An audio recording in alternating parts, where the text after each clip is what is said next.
Hey, what is up? Now you'll be back again with yet another stream. Let's see, wait for some of you guys to get in here. There's a lot to cover here. Why did I mute the TTS? Hey, Mr. Pizza, what's up? Nice to see you here in the building. You got so many things that we're gonna cover.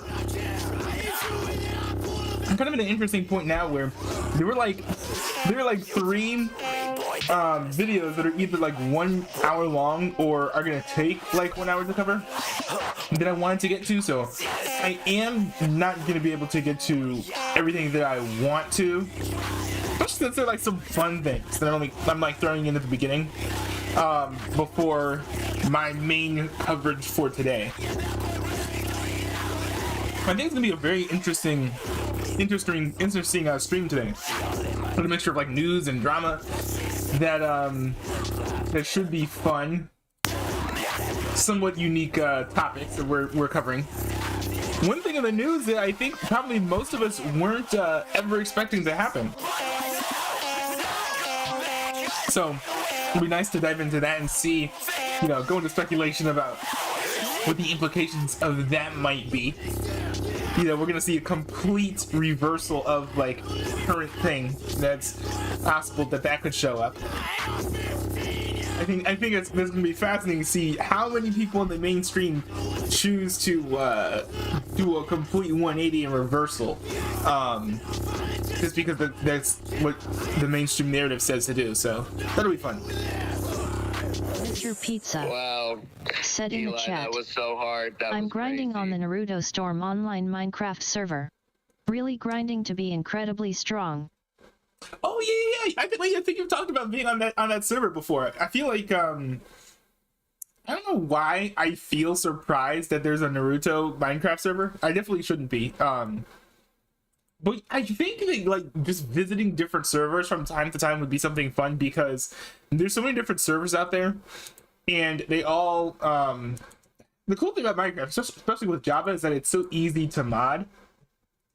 So you can get like a greater variety of stuff. Like you can do like a Naruto server on there if you want to. I used to play Mind Test, and there was like a Lord of the Rings themed like on there. So like that aspect of like Minecraft and everything is really cool. But anyways, I'm gonna go ahead and get into the meat of what we're going to go over today. The first thing, I'm sure a lot of you guys were probably waiting for me to react to this, but it is the official trailer for Velma. Season 1 of 1, hopefully, on HBO Max. I've heard everywhere that Velma, this trailer was terrible and it's horrible. And to be completely fair, I actually have never seen Scooby-Doo, so I can't really speak to it too much about how accurate it is. I just want to react to this trailer and be like, hey, is this a good trailer? And does it look like this is going to be a good show? Hopefully it leaves a better mark than the last trailer that they released, but I don't know. My hopes aren't extraordinarily high, so we'll see how this goes. This is my story told my way. Jeez. Okay. My name is Velma Dinkley, and I've decided to finally share the bone-chilling events that drove me to assemble. So is this supposed to be like them in like a different stage of life? Like they're like adults now, I'm guessing? The greatest team of spooky mystery solvers ever. This is my story told my way. She has no brain! Wait. Okay, that's funny. My way. I have no idea what, like, if this is like a normal thing. I don't know if this is gonna be good, but I like the mindless violence thing. That's funny. She has no brain! I am not dissing her. She has no brain! And it starts with a murder. That kind of works. I think that works. If I can't convince people I didn't kill Brenda, I'm going to be arrested. I know, but I also know how to find out who did kill Brenda. I think it has something to do with drugs, which I hate. Yo, that's also funny because, like, isn't the whole, like, I can't remember. That's Shaggy, right? He's kind of like supposed to be a hippie, isn't he?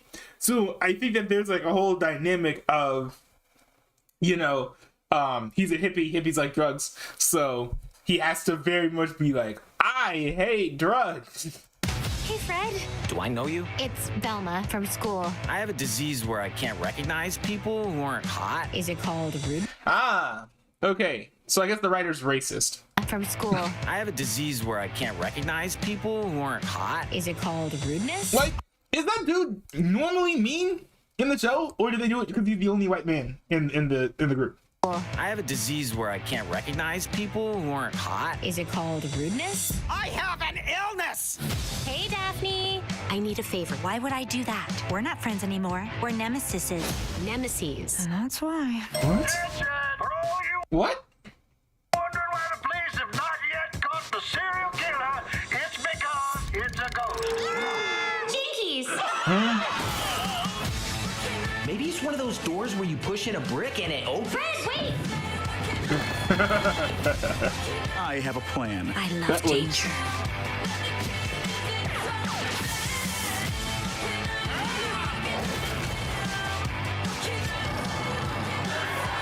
You might have more success with this if you went in just a little less judgy. Okay, Daphne. I'm the brains of this operation. You're just the look, style, and effortless charm. We do make a good team, don't we? What is this? In this day and age, you can't speculate about someone's sexuality unless they're famous or Peppermint Patty. Why not? I don't know. I don't understand. The rules feel a bit muddy. Muddy? Oh, sorry I'm not a drunk on the verge of losing custody like every other woman solving murders these days. All our classmates are idiots, so let's assume they're high. You know what 420 is, right? Yeah, it's code for adults who still watch cartoons. What? I mean, actually, maybe she does have a point, but I don't know how I feel about that. I feel like it's hard to get a grip on whether or not that trailer shows that the show is going to be good. That was a very cut rate trailer. It was like a little bit less than average. It doesn't really do a good job of showing us kind of what like the day of like the series is going to be, because we saw a lot of like action packed stuff in there, but we also saw some jokes and a lot of them weren't funny. A handful of them were. We don't know how much of all that's going to be in there, but I will say that I think it's interesting to pitch everyone in like the Scooby-Doo cast who is not white as like nice people, but then the people who are white as like initially very mean and rude, and just overall that is an interesting choice, I would have to say. This doesn't look like anything that it doesn't look interesting. I don't know. I feel like there's just like no like compelling like story engine. The jokes aren't the greatest, especially the ones that are like driven by like the main character, which I think is probably not a great sign. If it says, yeah, it looks bad. It even looks like it's in MS Paint. I actually don't mind the style, but it looks. Hold on, let me see if I can find this clip. Like, it looks at, I don't know if it's just me, but some parts of it just seemed a little bit like You might have more success with this inconsistent. if you went in just a little less judgy. Like, Okay, Daphne, I'm the brains of this operation. You're just I don't know. It just interesting frame to end on, but I don't know. It's very simple, but it also looks kind of cheap. I don't know. I couldn't imagine anyone finding it genuinely interesting. Because I feel like you took these characters who were already like pretty well defined as far as I know, and then you put them into just like stereotypes, and like, but you know, like the I forget who like the girl is here, the one who's not Mindy Kaling here, but like they just make her be the mean girl. They just took Fred and just like turned him into a jock. They took like Shaggy, just like turned him into a hippie. And I feel like there isn't like much nuance to any of the characters. The main character is the only one with a backstory, but her backstory is like she's a little bit odd and weird and thinks she's funny, which is like not an interesting not, I don't know, I feel like it's just not an interesting basis for a main character. So it's just like not, I don't know, it's not for me. And I think the thing is, I also don't know who it is for. So I think they're gonna have to take it out on that one. But I don't think it was as bad as people said it was. It's just like normal, unfunny, not interesting animated thing that came out post the 2010s and is made by the same folks who brought us like Clarence on Cartoon Network. I don't know what else to say, man. Mr. Pizza says Scooby-Doo is never all that good. I mean, WWE. First of all, I've never heard anyone say, "Oh, Scooby-Doo was bad, but the WWE movie was good." Well, I think it maybe has something to do with like your affinity for wrestling. But Scooby-Doo seems like something that would be interesting to me. I would consider, getting it after getting, a lot of the other shows. Like, you've seen this wall. You've seen my vlog channel where like I talk about these things. I have so many things that I'm trying to buy and trying to watch, like, and get them slowly over time, that Scooby-Doo isn't even on the list, and that list has like over 100 items in it. So suffice it to say, I'm not particularly that interested in Scooby-Doo, but once I get more into like the weeds of like building up my cartoon collection, I think I'd be interested in checking out Scooby-Doo eventually. But I have things like that are even higher up on the list before Scooby-Doo, like specifically Johnny Quest and the original run of Powerpuff Girls. I think I've never seen a full episode of the Powerpuff Girls, but I feel like it's something that like I might find interesting. Kind of similar with like Daria. It's like something where it's like based on like some Daria and American Psycho, actually, based on some clips I've seen online. I'm like, oh, maybe this is something I would enjoy. So yeah, I don't know, but Scooby-Doo is like on the list, but it's like all the way down there, Hey, like, so what's up? I saw, as I was loading up the Tion drama video, I saw that you were in the opening frame. I had no idea that you were involved with the Tion drama, so that'll be interesting. Let's see. Yeah, we were talking about the Velma show. We just finished watching the trailer. Let's see. Mr. Peter said the WWE movie, the only Scooby-Doo movie I watched, is pretty good. Movie? I thought it was primarily a show. I guess there were Scooby-Doo movies though. But I thought it was mostly like a show primarily. In any case, we've got some news to cover. The fun part is Velma. The unfun part is this story here. So the CDC has identified a possible safety concern for people who have received COVID vaccine. Now, there's nothing that they confirmed that I know of as far as like something specific. Like they're not like, we know for sure that COVID vaccines cause health issues. They have not said that. But as far as I know, what they have been saying is that they've now hit the amount of like adverse effects required for them to launch an investigation and say, oh, maybe there's an issue with these vaccines. So it'll be interesting to see kind of what their findings of that, and if it's going to be a true investigation, or if they're just going to like sweep things under the rug and then like act like everything's fine, and then do this so that they can also be like, hey, the CDC investigated it and everything seems fine. I'm kind of 50-50. We'll have to see what happens, but I think it is interesting that the CDC is at least admitting that COVID vaccines are leading to some adverse effects when it comes to heart issues. Let's see here. Yeah, let's read a little quote here from the CDC. Following the availability and use of the updated bivalent COVID-19 vaccine, CDC's Vaccine Safety Data Link, VSD, a near real-time surveillance system, met the statistical criteria to prompt additional investigation into whether there was a safety concern for ischemic stroke in people ages 65 and older who received the Pfizer COVID-19 vaccine bivalent. Rapid response investigation of the signal in the VSD raised a question of whether people 65 or older who have received Pfizer vaccines, bivalent, are more likely to have ischemic stroke in the 21 days following vaccination compared with days 22 through 44 following vaccination.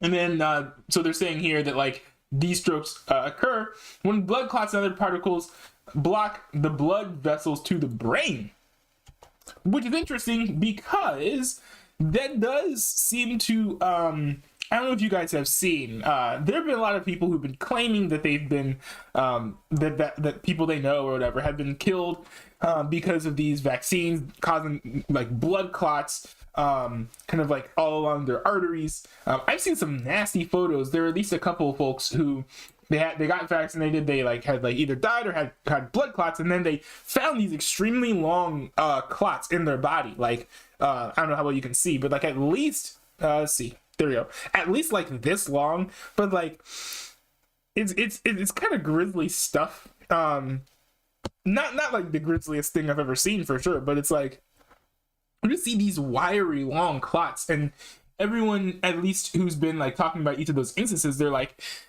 it's unusual to have clots that are even like this long. So maybe CDC is kind of pointing and saying that those claims are accurate. I'm not sure. And maybe some of those claims are accurate, some of them are not. I think it'd be interesting to see what they find. Now, Fox News has a little video here. Actually, no, I'm not going to react to that. That's too long. It's like 15 minutes, and I have a lot I need to get to. And on another note, Fox News did interview. Let's see here. Fox did do an interview with the COVID king himself, Anthony Fauci. Did a little interview with him talking about this. Investigating a possible safety concern that seniors 65 and older could face an increased risk of stroke from Pfizer's COVID vaccine. And after spending years squashing Americans' concerns about the jab, Dr. Fauci says we should just be happy. Look how the CDC is being so transparent. I think the important thing is how transparent and upfront the CDC has been. This is a signal, most likely is not going to be a relevant signal, although we feel, and the CDC feels obligated, appropriately so, to let the public know about it. Here to react is Fox News medical contributor Dr. Mark Siegel. But to be fair, and I just wanted to hear Fauci because, you know, he's the big baddie, or whatever people like to say. I thought that I don't know. I thought that the biggest concern was whether it was like how healthy or unhealthy the COVID vaccines were, not necessarily how transparent the CDC is. Although there has certainly been a concern, and I think this does allay some fear of that. But at the end of the day, I think that the thing that people care most about is this thing safe? And the CDC is going to look into this, and it'll be interesting to see what they find. On another note, real quick news flash, the XBB.1.5 variant now accounts for 46% of all U.S. cases. This is according to the CDC. I'm not going to get all into it, but the XBB variant does seem to be one of the few strains of COVID that actually has increased in like seriousness. So like it does have increased has an increase of adverse effects, higher rates of hospitalization. Apparently, I think it has higher fatality. I haven't looked into it too deeply, but it does seem considerably more dangerous, and one of the few strains that have been kind of fairly contagious that actually is like become more dangerous. And we've seen this trend with COVID, by the way, which makes complete sense, because it's typically what happens with like these sorts of illnesses and colds, is that they come in, they're fairly dangerous and deadly, but then they mutate, and as they mutate, the ones that become the most viral are the ones that are less deadly. And this is in large part because like if it's so effective that it kills someone on the spot, there isn't much of an opportunity for it to spread. So the ones that I'm sure the variants that like that was going through the population became very, very deadly, but they also died out very quickly because the folks died, and so they didn't have as much of an opportunity to spread it to a lot of like other people. So like the flu, for example, in America used to be a lot more deadly than it is now. But now, as it's mutated, the flu is like, it can kill people, but it's still not like incredibly deadly. Now I know that like there are other things where, you know, there was an extended plague that like was very, very, very, very deadly, and a lot of people got it. I think the bubonic plague was like one of them. I think there was like at one point here and there were some like typhoid fever. There were like a lot of if you ever watched like Little House on the Prairie, for example, there was like an episode where there was an outbreak of typhoid fever in the town, and everybody was getting like really sorely ill. And one could be like, oh, well, you know, the typhus fever is incredibly deadly. And it was very, very contagious, apparently, because so many people were just like dropping like flies over it. But it turned out that all happened, sorry for spoilers, in that episode, that one episode. But the reason why everyone was getting it was because they were like typhus infected rats who had infested the grain supply, and everyone was eating the grain. So it wasn't that it wasn't necessarily that it was deadly, not deadly. It wasn't necessarily that it was contagious, but it was just that everyone kept on consuming something that was infected. So, you know, it depends. But nowadays, you know, I think that hygiene levels are a lot higher. So you don't have to worry about things like that. No one's eating typhus infected bread or something. Mr. Peter says, I didn't get the COVID vaccine, and I'm not getting it. I haven't gotten COVID since it happened in 2022. That's very, very fair. Mr. Peter says, never gotten COVID. Actually, have you ever gotten an antibody test? I actually got an antibody test like a couple years ago. Turns out that I had it. But I didn't know about it. Like most people who've had it, I think. Let's see. I mean, if you have people who've gotten COVID vaccines plus all the boosters, they still end up getting it. Yep. Not to mention, it was never tested. It was just rushed out. It was tested, but the tests were very rushed. And also, they've been hiding the results of, or like at least some of the data surrounding those tests. So there is not a lot of like transparency about what the results of those tests even were. And as I understand it, they were fairly limited. Now, this is all Trump's fault, right? We can't forget that this was his Operation Warp Speed, which is a very direct hint to how rushed the process was. They went into warp speed. That's like literally what he named it after. Yes, that is the case when it comes to those. I mean, so yes, it was tested. The tests were just like very limited, and there was not a lot of transparency about what the results of those tests were.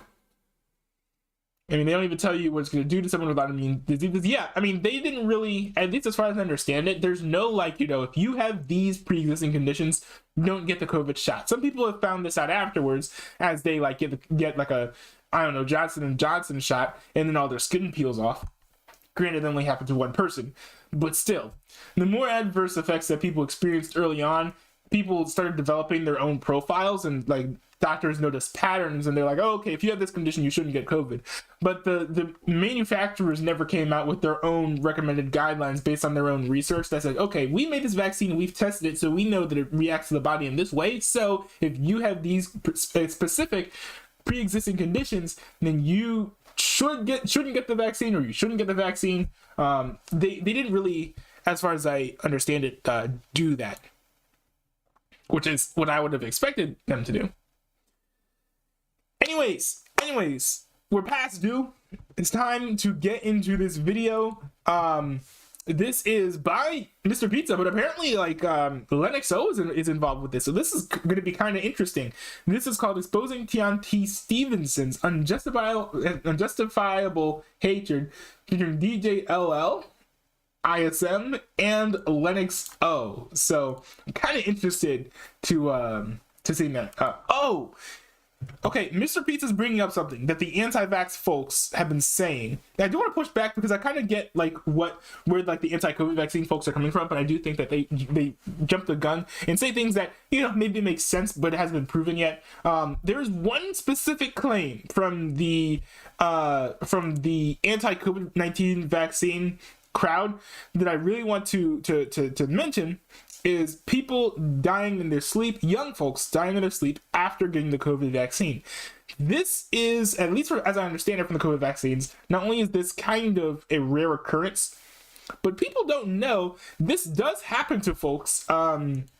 This was happening to kids before the COVID vaccine. It's very, very rare, and I'm sure that it's not happening as it didn't happen as much as it's happening now, but there were cases of kids who just like died in their sleep. I know there was one in particular a few years ago who was like a YouTuber, and this was before COVID, I think. The YouTuber just like was like 16, 17, 18, just like died in his sleep. So it is rare. It does happen. So just because some kid dies in their sleep doesn't mean that it's due to the COVID vaccine. But also, I mean, you'd have to do some investigation to like say for sure that it wasn't the vaccine too. So I don't know. But anyways, yes, Mr. Pizza, I echo your sentiment. It is time to get into the Tion T. Stevenson drama. It's just, I have never seen a person act that way. He broke my mom's promise. That is just, no. It can no longer be an excuse because he's been told no every single time. He's hating on people for the dumbest reasons imaginable, and he's building up a bad reputation doing this, but to him it's just all fun and games. Hello everyone, this is not Mr. Pizza, this is Colin. I run the ISM channels, and I'm also helping edit a good portion of this expose. And there was a few things that Josh did not put when he was making his part, so I'm going to open up with this. First off, we do not encourage the harassment of anyone mentioned in this video. Do not return the hate that Tion has put among us and other surrounding community members. It doesn't make us the good guy. Wait, so this must have been really bad if you're starting off with a disclaimer saying don't target Tion for what he did. Wow, interesting. Guys, and it's very counterproductive to what this video is trying to prove. There are some things that are being left out as far as information goes for this video for a number of reasons.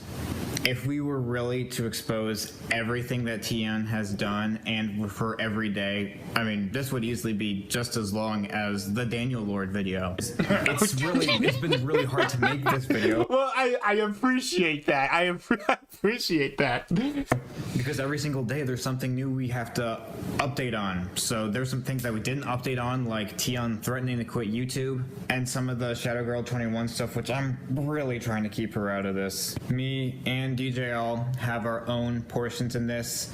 They are cut down significantly since I do think that Mr. Pizza does a really good job explaining a lot of this.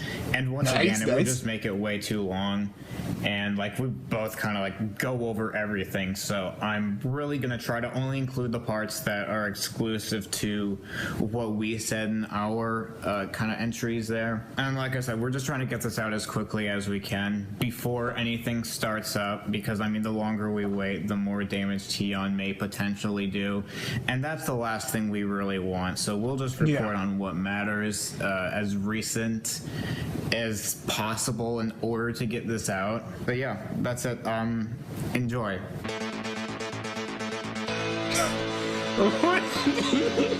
Wait, is this like a? This is cool. This is cool. This literally feels like a like we went from like a YouTube style video to like. But yeah, that's it. Enjoy. This was like the intro to like a show that you would see on like Saturday morning or something. Like this looks like almost like an actual like an opening for a segment or something. This is what I edited. Who edited that? That is good. Dude, is this your new intro? You should keep this as like your intro. This is good. That's right. You read the title of this video? It's the only downside I could see is if people like I watch some like people who do video essays, and one guy had to cut down his intro considerably because people were complaining that it was too long, but it was always good. It was Veil's Kebab 90s, 94, 97, something like that. So yeah, but anyways, yeah, well done, like intro. Even if people complain that it's long, it's fire. Cancellation video. So, who are we canceling today, you may ask? Well, we are canceling Yeah, that's the question. That's the question of the day. Stevenson. We got a whole bunch of stuff to talk about, so this should be one wild ride. But before we can get into all the drama and everything, we first need to understand who Tion T. Stevenson is. Well, Tion was a member of the DJLL community. He was an active commenter in our live streams and everything, and at first I didn't think anything of him. He seemed like a pretty cool, chill guy, but as we already know, doesn't always work like that. Very true. Very true. One DJLL stream that has actually since been deleted, Tion intercepted it. He got a hold of an invite link, I believe through MLAN. I could be wrong though. So he got the link, he intercepted Lily's stream, he took full advantage of it, and made her feel incredibly uncomfortable. Wait, she had to. Wait, so like, did he steal the stream key? Or like what do you mean when you say like intercepted? Because yes, there's at least a lot of people you can just like connect through YouTube to do your streams. That's not what I do. I just use the stream key in OBS. But anyways, interesting. End the stream and then delete it, and then this is where the drama starts, because wait, Mr. Pizza, if you're still in the chat, right? What happened exactly? Did he like get the stream key and then start streaming with like on DJLL's channel? So she had to like end the stream manually, which you can do in the like in like the YouTube Studio website. Tion just would not stop. So here we go, folks. Let's start diving straight into the Hi there, my name's DJ Reacts. He intercepted it by forcing himself to be part of the stream because YouTube on mobile has a join together live function. Okay, I see. Okay. So, if you guys may or may not know, I've been featured on Josh's channel a couple times. November 2022, I was streaming, and my cousin, we're gonna go by her nickname Peanut for this. I decided to, like, stream and, like, have fun, which at the time I streamed way too much. Peanut joined, and my mom's like, hey, Mom, I'm like, Mom, do you want to come talk to Peanut? She's like, yeah, sure. So she walks in, says hi to Peanut and everything, and then as soon as my mom leaves, Tion starts having a hissy fit because it was all about, because like I was interacting with my cousin more than him. The thing is, my family matters more. I haven't talked to my cousin in almost 2 years, and that almost that's dumb. And also, like, if you have someone in a stream, like, I feel like if you have someone in person, I feel like the emphasis should be interacting with that person like primarily. Like, I don't know. Granted, that's not like something I have like tons of experience with. To be honest, but I applied that principle to all of my interviews, all of my calls on Discord, right? Where it's like I am talking to the person who like is on screen. I'm talking to DJLL. I'm talking to Mr. Pizza, right? And I may glance at chat, but you can't get all mad when the whole point is to have a conversation with the other individual that you're connected with, whether that's in person, right? And especially it's a different thing when it's like a close family member, like a cousin or a mom who's in the room. You kind of have to respect the fact that they're the ones who are actually there, and so their dialogue, I think, is a little bit more important than whatever thoughts you have or whatever attention you want to just like constantly reap from the broadcaster.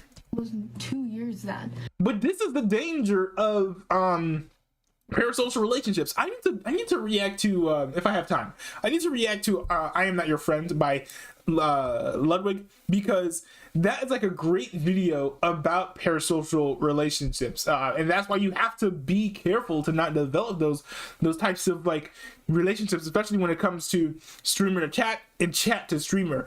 Those can become very, very dangerous, unhealthy, and toxic very quickly or unexpectedly. At that time, and he starts having a hissy face. My mom comes in. She's like, Tion, you gotta quit it, because not everything is all about you. That's cool. That's cool that your mom said that. That's awesome. Stated some true freaking facts. He makes a community post. He says, I hate DJL reacts Lily because she hates me. Like, I responded back in the comments, you were having a hissy fit because my cousin joined and I was giving her more attention than you. Yeah, that's so dumb. Family matters more. Yes, and on top of that, like if you're making like a specific type of content and your audience doesn't like that, I think like as a viewer, I think both as a viewer and as a viewer, you have to respect like, oh, this person's making content and that, like, you know, maybe I don't like it. Maybe I don't like that Lily's talking to her cousin. But that doesn't mean that you have to like say, oh, we're not friends anymore. It's just like, you're just like, okay, I don't like this. Either like leave some feedback and peace out, or just say nothing and peace out. Instead of just like constantly harboring like all of this negativity. But then also as like a streamer too, you shouldn't take, if people don't like your content, never take that personally, because that will just like inspire you to go on and start drama and shouting matches with your viewers, which isn't helpful and probably is, you know, a detriment towards you like actually continuing to make and improve your own content. He broke my mom's promise. That is just promise. That is no. What promise? Why would you break my mom's promise? Wait, she would hurt a soul for me. Wait. I missed it. What was the promise? Because my cousin joined and I was giving her more attention than you. Family matters more. He broke my mom's promise. That is just. I'm so confused. What's the promise? No. Why would you break my mom's promise? Hmm? She would hurt a soul for me and my family. She protects us. Family matters more than anything. Maybe I'm missing context. I don't know what the promise is. The thing is, you know that's wrong. Family matters more. Then he responds in a community post a couple minutes later saying, I'm sorry, DJL reacts because I know you have a cousin named Peanut, but I understand. How would you understand then? Just understand now at the time you were typing that if you didn't know before. As soon as my mom found out. I mean, it could be that like you talking made him recognize that, and he like and then like forced him to realize the situation. It could also be that he was just posturing to try and like stave off cancellation, which I guess didn't work, did it? All hell broke loose. So, December 13th, here's where we're going to explain why I quit streaming for a little while. 8:22 p.m., Colin sends a message saying, not gonna lie, Lily's stream is like really effing awkward. And Josh is like, what's happening?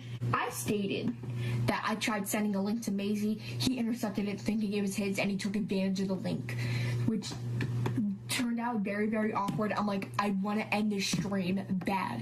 So I stopped it because I was pretending I had to take care of something. I tried sending it to Maisie, but he intercepted it, taking advantage, thinking it was his. And then Colin said, no, that's correct, stay away. And I'm like, yeah, Josh thinks he was CWE. I deleted that stream. I did not want him to know. Thank goodness it's not CWB. and I think from what Mr. Pizza said during my last stream, he's not involved in anything nearly as depraved either. So that also is like rather nice. Not want to have any of the members of that stream ever again. I want to thank you guys so much for sticking around for my part. Yeah. Whoever's part's next, if Colin's next, go right ahead. Josh, take it away. Okay, I don't know what it is with Peon, and the fact that he had a fit all because he wasn't getting the attention he wanted from her, that's just so not cool. And even personally myself, and it's so silly and dumb and petty. It's like no idea that happened because, you know, the stream is deleted and I wasn't there really at the time where Tion intercepted, but throwing a fit because you're not getting the attention, that's so dumb. Like, if she wants to talk to her own family, let her. Like, you shouldn't throw a fit because, oh, the spotlight's not on me right now. Now she hates me. Plus, not to mention, you know, he made Lily feel incredibly uncomfortable, so that makes it even worse. Okay, now this is where we get into some more juicy stuff, and this is where stuff really starts to heat up. No. I had to do it. Juicy.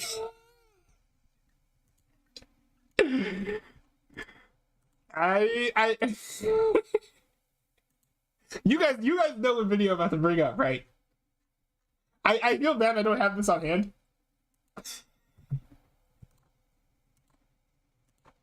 You got a problem right here. Yeah, I do. Because you got a lot of faces that are eyeing this plate. The breading works really good. The chicken's moist. I'm happy. It's juicy. It's juicy? I don't know why.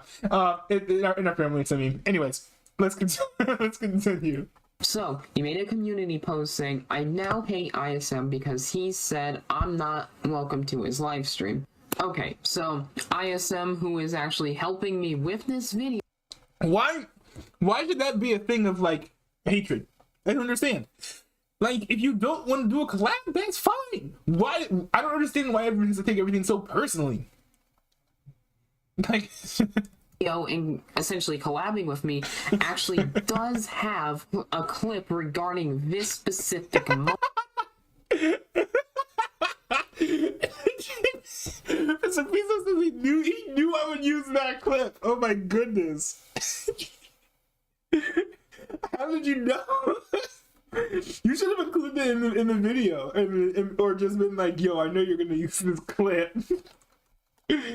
Moment here, so I will let him play in the clip now. Hello everyone, my name is Colin. I run the channel known as ISM, or IMS to some, TE. And shout out to Mr. Pizza for doing this, because this is God's work, because we're having to update this story in real time. He just keeps, it's a mess. But Tianti Stevenson, this was my interactions with him. Now, I kind of knew this whole kind of like weirdness going on. I remember the stream in which he intercepted the stream invite from DJL to Martian Girl 21.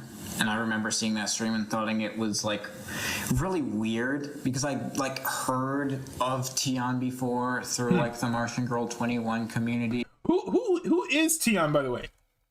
Because he doesn't name. Now, granted, I know that we're in completely different like circles.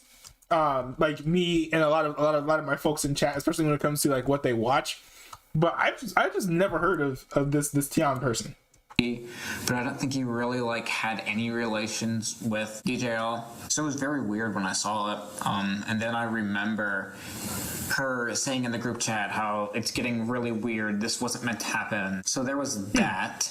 And I actually did a stream last month, pretty shortly after that stream on the DJL channel happened. None of you could probably go back and find this because it was copyrighted by Warner Brothers. It was 4 years. I hate their false copy strikes.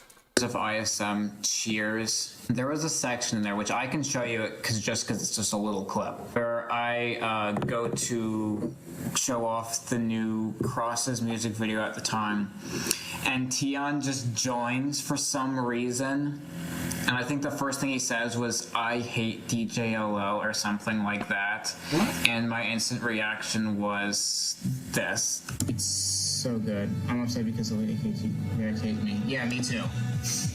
Leave Tion, you're not welcome here. So then he left. Yeah, I mean, yeah, me too. Yes. It's so good. I'm upset because the lady hates me. Yeah, me too.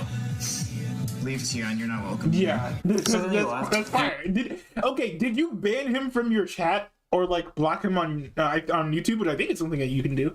And I feel like in a lot of these types of instances, what you actually need to do is just go and block these folks and then remove them from your Discord channel. Because a lot of things they're just like running around bothering you and like spreading hate for like no reason. But I think if you like ignore them, like what they want is like attention from you, right? This whole thing started because DJ LL didn't give him the attention that he wanted in the stream. So now he makes these community posts, and then guess what? He gets attention from you guys. More attention than he would have gotten if you had paid attention to him in the stream. Which is a little bit ironic, but I think it just goes to show how these individuals, how their tactics can very, very easily play into you guys giving the person like exactly what they want and then some. you know, it's crazy, but these are the dynamics I think of, like how these types of folks operate. So I think it's like always like keep in mind, like this guy's complaining about attention. Does this mean that I should make like a whole like drama thing about it? Maybe not. And I'm hoping to hear at some point that you guys did kick him out of your discords and kick him out of your comment sections and things, because I think that's probably the most important part. Just because it's just, if someone's gonna hate me, I hope that they just go and do it over there instead of just like whining and complaining in like my Discord or like my comment section. Like if I don't have to hear it, I honestly don't really care if anyone hates me or not. I had a nice little stream, and not long after, Tian posts on his YouTube channel, I now hate at ISM because he said I'm not welcome to his live stream. Anger face, anger face, anger face.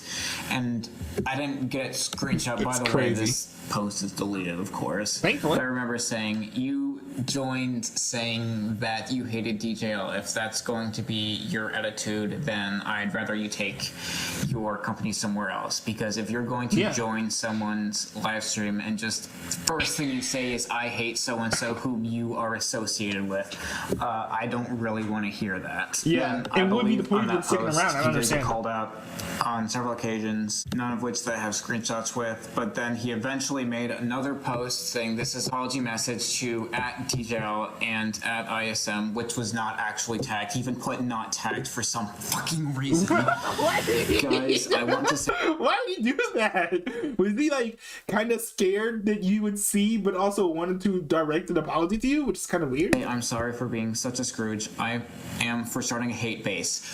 I promise I'll never do it ever again. Set a world record for how many times you can break that promise. Oh. So I thought it was kind of sus that he purposely said that he wasn't tagging me. This is something you'll see in all of his screenshots if you haven't seen it already. He tags DJL every single time. It is the clingiest, creepiest thing ever. And he refuses for anybody else. I don't know. It's like he just wants attention. So I comment on, well, I have a question. Why would you tag me in your post announcing you hated me, but not in your apology, judging by the fact you put not tagged in this post to not let me know, means that this was a decision. True. And honestly, I think you're hiding something, or you're not actually sorry. But trust me, he was not sorry. Now, during this like original drama, I remember Martian Girl 21 rushed to Tion's defense a little too much. Now, I think Maisie is a wonderful person, and she trusts way too easily, honestly. And at the time, that totally makes sense. I don't think I have any screenshots. I think maybe Mr. Pizza did, about how she was saying how Tion had autism, and she didn't. This is not her words, but essentially it justified his actions. Which to that I had to reply, Martial Girl 21 Maisie, I know you've met well through all of this, but I think you need to see that there were some intentional actions committed by Tion. I've been aware he has autism since the beginning, which is why I've tried my best to be patient. I find it hard to believe he couldn't tag me in this. Also, I would say if someone's like behavior is bad and they're like, oh, like I have autism or something, you should never let that be an excuse for the behavior. I think that whether or not someone has like autism doesn't even matter, because if they're doing something bad or like harassing you in a community, you can't be like, oh, we're gonna go easy on him because he has autism. First of all, that is technically what it means to be ableist, right? You're having different standards for different people. There's some there like their built-in cognitive abilities that they, you know, don't really have any influence over because it's like built in. They were born with it. But also it's why does it matter like whether or not like Tion is like autistic or not? If he was saying this stuff and he wasn't autistic, would you have taken action sooner? And then maybe less of this stuff would have happened. But to me, it's just like, what are the effects of the actions, right? Is he, you know, disrupting the community? Is he like, again, like he actually admitted that he was doing, fostering a hate-fueled fan base? Then it doesn't matter if he's autistic. Why would it matter if he's autistic? Like, it doesn't change the fact that like what he's doing has these impacts and effects on the folks that, like, you know, that are in the community. Post because he obviously knows how to. Oh yeah, that's right.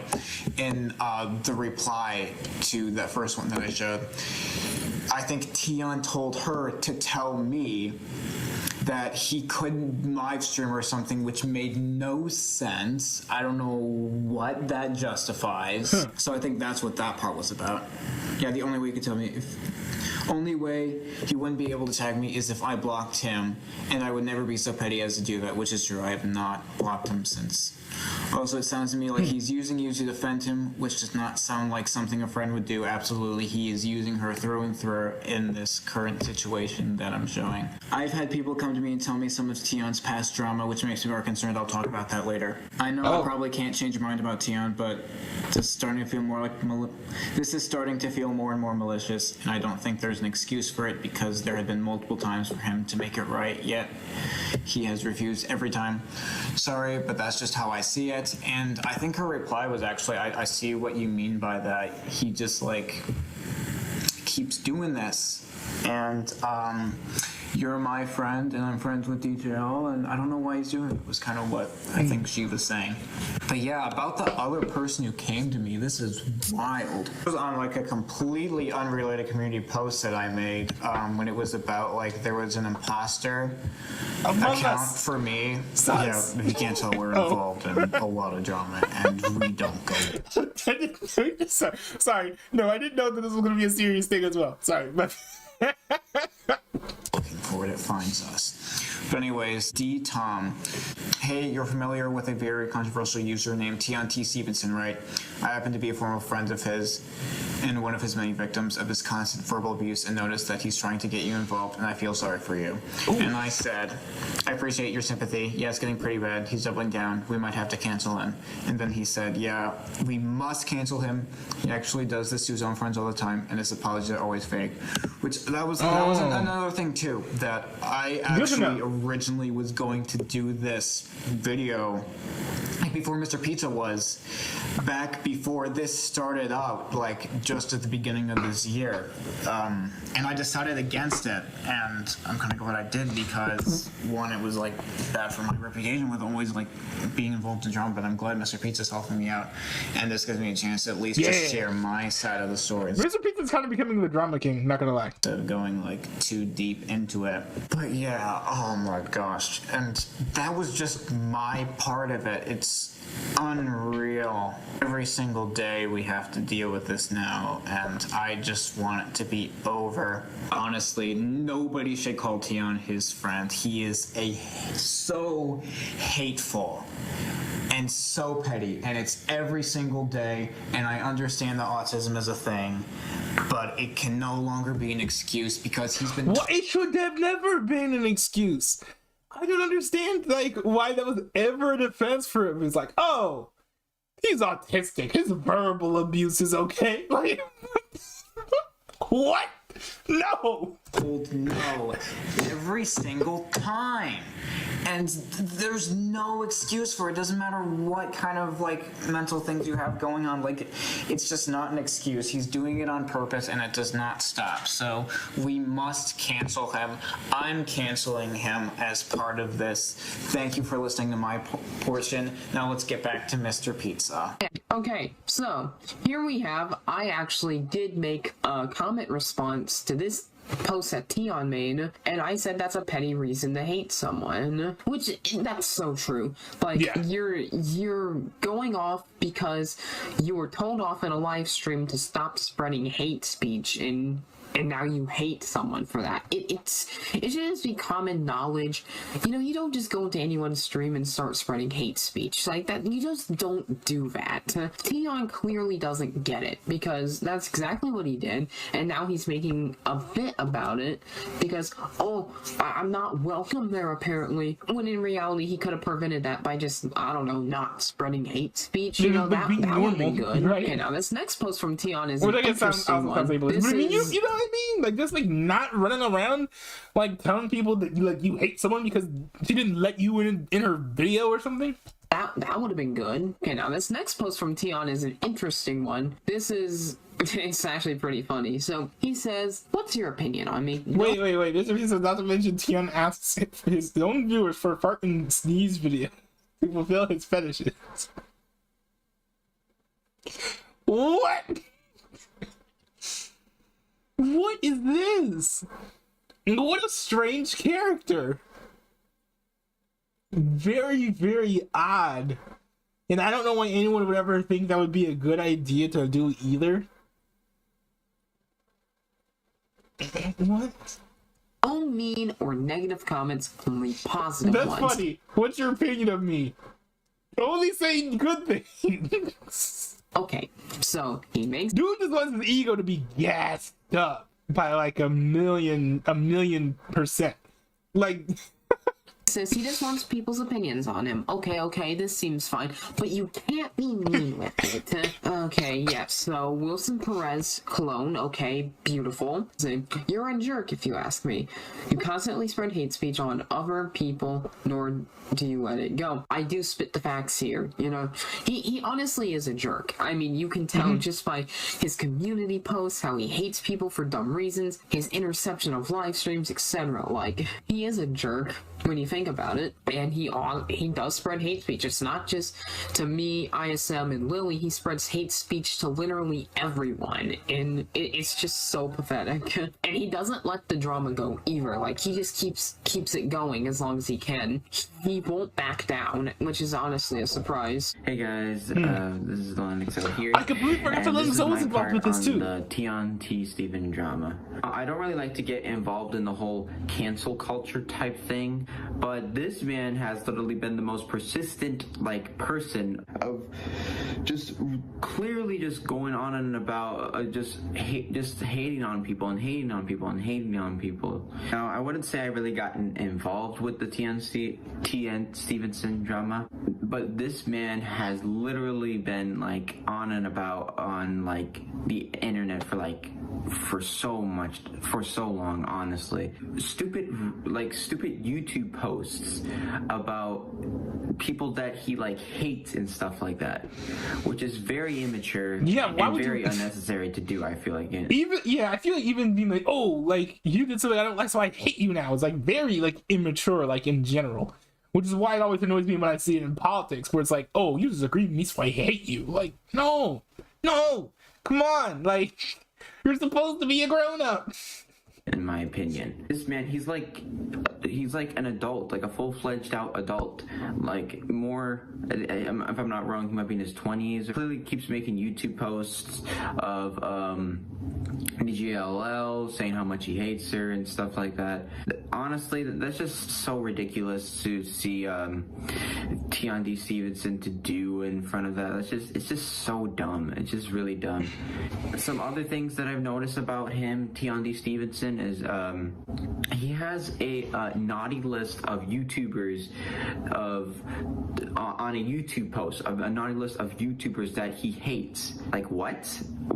Why would you do what is that? this supposed to mean? You've been literally making a YouTube post of people that hold on. This can actually be argued as a call to harassment if people in his community start using this to brigade those viewers, because very easily it could be a thing where it's he tries to get his viewers to go hate on other viewers, hate on other channels, and so then they use this. You could easily bring this up to YouTube and be hey, this guy is over here trying to get people to harass folks.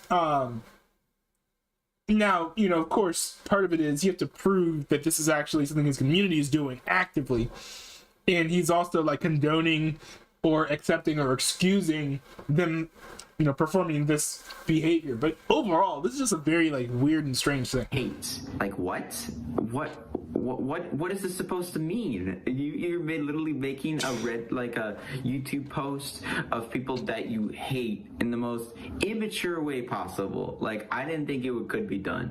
It just blows my mind how he is doing this stuff to people in his community or whatever community that he's been been. So it's just, I have never seen a person act that way, which is clearly, it's just ridiculous, honestly. And yeah, I don't see why this needs to happen, honestly. It doesn't need to happen at all. Why. You know, that was kind of my part and on the whole TNT Stevenson. And I really had much to talk about because I wasn't really as involved as like some of the other people that are probably mentioned in this video.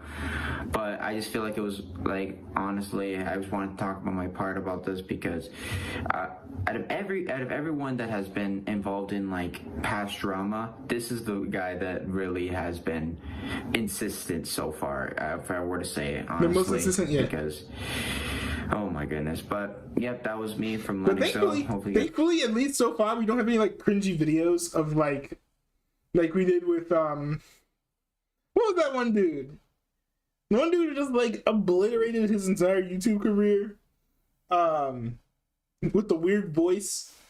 I have a video called like the worst apology video ever. That was a sad case. You guys hear me? And yeah, I'll go send it back to Mr. Pizza. Okay, now we move on to the next post. This is a apology message to DJLL Reacts at ISM. Guys, I just want to say I'm sorry for being such a Scrooge. I am for starting a hate base. I promise I'll never do it again. Yeah, okay, there's so much wrong with did and said here. First off, you're apparently apologizing to ISM as well, but you don't tag him in it. Weird. But then you lie about being sorry at the same time because you admitted that you were starting a hate base. Come on, man. You can't do that. It's not cool. And then he promises he'll never do again. Guys, he promises to never do drama again. He promises he's not going to start anything again. He promises never to do bad things for the rest of his life as long as he lives, essentially. But keep that in mind as we keep this video going. Yeah, I actually had a question/comment of my own to put on this post. I said, I just wonder why you were spreading hate speech. And it's a genuine question. I just wanted to know why he was spreading hate speech. Yeah, like why you hate on people. It just doesn't make sense why he's got all this hate going on. So I just thought, well, let's get to the bottom of this. Let's understand why he's doing it. But then Martian Girl 21, aka Emlyn, aka Maisie, actually comes in and defends Tion. And this is what she has to say. Tion has autism just like Grayson and I do, Mr. Pizza. He didn't mean to do all of that.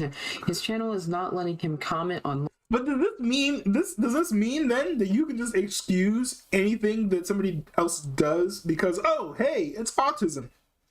That's not a good way to like approach these situations. We can be like, oh, he didn't mean that he was autistic. No. Like, would you say like let's say there was like a bipolar dude who like murdered someone in a manic episode. Would you be like, oh, he didn't mean it. He's fine. Don't put him in jail. He wasn't trying to be mean. Like, no, you wouldn't do that. Live streams or allow him to join the Go Live together. That's what his problem is and why he said it as I could help you answer. Again, he doesn't usually mean all of that. Okay, well, there's a lot of things to go over. Doesn't matter First if off, he even though mean he it. has autism, yes, autism is not a logical excuse for this. Autism doesn't make you spread hate speech. This is not how that works. But if you can prove me wrong, you can go ahead. But I just don't think that's how that works whatsoever. So yeah, using the classic mental disabilities as an excuse for why he did something, it's just not cool. It's very annoying because he knows better. He really does. But he doesn't care is the problem. Also, she mentions how he couldn't comment on live streams. That's false, because as we saw with the ISM clip, he very much is able to comment on that. He just wanted a way to spread hate speech. At the end of the day, I think Tion is hiding behind Maisie to get her to do his dirty work because he's too scared to admit defeat. Wait. Because as we saw with the ISM clip, he very much is able to comment on that. He just wanted a way to spread hate speech. At the end of the day, I think Tion is hiding behind Maisie to get her to do his hiding behind Maisie. He said, sorry, my glasses are really dirty. Oh, I need to go clean them up. But I thought that he was saying he was using Maisie, which it doesn't really, that doesn't sound right, because it seems like, this is, Maisie genuinely holds these beliefs It's not like she's like carrying water for him because he like told her to. So I didn't think that was a fair characterization, but I do see that I kind of somewhat misinterpreted what you had said. I'm trying to find something here. My bad, y'all. Just give me a second. Yeah, no, I just noticed how dirty these glasses are, so I'm gonna try and get them cleaned up. Dirty work because he's too scared to admit defeat. He's too scared to admit to his wrongs in person. He won't do that. Like he's gonna go to his lengths to get some of his friends to do it for him because he's too scared to come to terms himself. Which hiding behind Maisie here really just goes to show you that. Wait a second. I was waiting for you guys to bring this up. Did you guys ever like go in and like kick him from your communities? Like, did you like? I know you said in the comment section that you would cancel him, but did you ever like kick him from your community? Like, that's a big thing, right? You cannot control whether or not he hates you. You can't beg him to stop. None of that's gonna work. All you have to do is just turn your backs on him and ignore him. So I don't know if I think you can ban people from your comment section, hide your videos from them through blocks, remove them from your discords.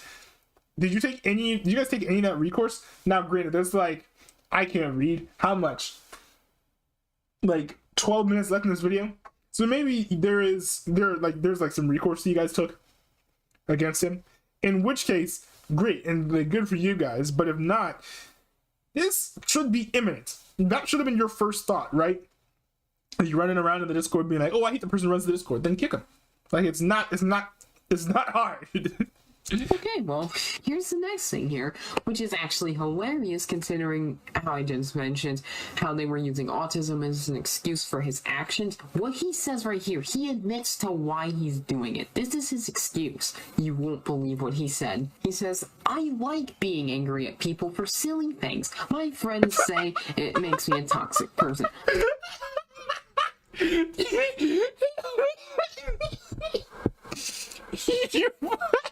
Yo, here's a spoiler alert. It does. What is that? Yo, who says it like as like a defense and thinks that actually like makes him look good? Like, I like being people angry. I like being angry at people for silly reasons. My friends, and then also to add that his friends think that he's toxic. This is like the biggest self-own of like 2023. Like, it has to be. I can't imagine simultaneously saying, oh hey, I can't imagine being like, oh hey, you know what, in my defense, I'm petty and my friends think I'm toxic. Like, like what? First off, what friends? Second off, he just admitted that he does this because he's like, oh yeah, I wanna spread hate speech on people because I think it's funny. No, dude, you're digging yourself deeper into your own grave, and it's just pathetic. And then he says how his friends say it makes him a toxic person. It's true though, it does. Take a look at the community post that Tion makes, and you will understand why. Of course he's being a toxic person. He's hating on people for the dumbest reasons imaginable, and he's building up a bad reputation doing this. And he's saying that he's doing it because he likes it. Games, regardless of what happens, he doesn't care. He thinks, oh yeah, it's all fun and games. I'm not a toxic person though, is essentially what he's trying to say. And the next one have here is a juicy one. It's funny. It's not like, some of my friends think I'm toxic. No, all of his friends think he's toxic, and he said that outside in the open. Because now he says, I now hate Mr. Pizza because he's friends with Lily. Oh my god. Oh, this is just completely wild. You got to... But I will say, I wonder if what he finds entertaining about this whole thing is just the attention that he gets, which you guys admitted that you caught on to the fact that he wants attention. These flame wars will always lead to these folks like continuing their cycles. They will, if what they want is attention, and you don't give them attention, they're gonna stop coming after you.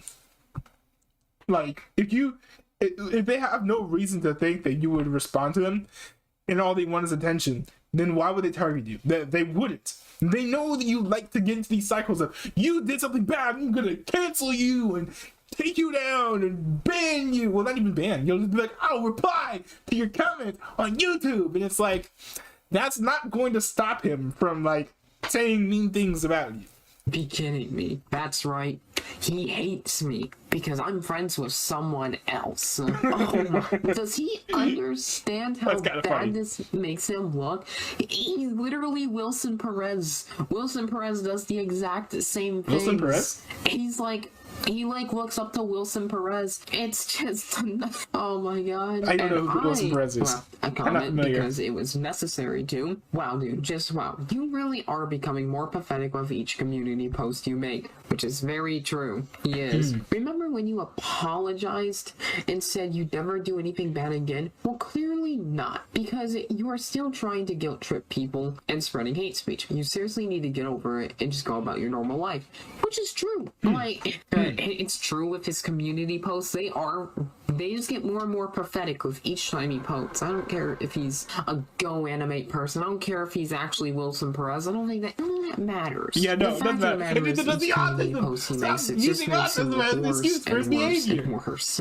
And he apparently apologized. Remember, he apologized. And he said he wasn't going to do anything bad again. And he promised that. But this is what he's doing right here. So that was a complete and utter lie. And he won't answer to this, which is hilarious as well. He won't come clean. He won't admit or anything at this point. And if you're wondering if he truly did apologize, well, yeah. Well, his community posts, he made those apologies in his community posts which weren't genuine, and on his main channel he made an apology video which was just music and a text slideshow, and it was bad, obviously, as he would admit, because he literally said he was never going to do anything bad again. He promised not to. He said he would never do bad. Like, I would react to it, but I don't know what would be the point if he just like ended up not abiding by what he said. And things again, just like Wilson Perez. So he's claiming to be a perfect human being. It's just absolutely pathetic.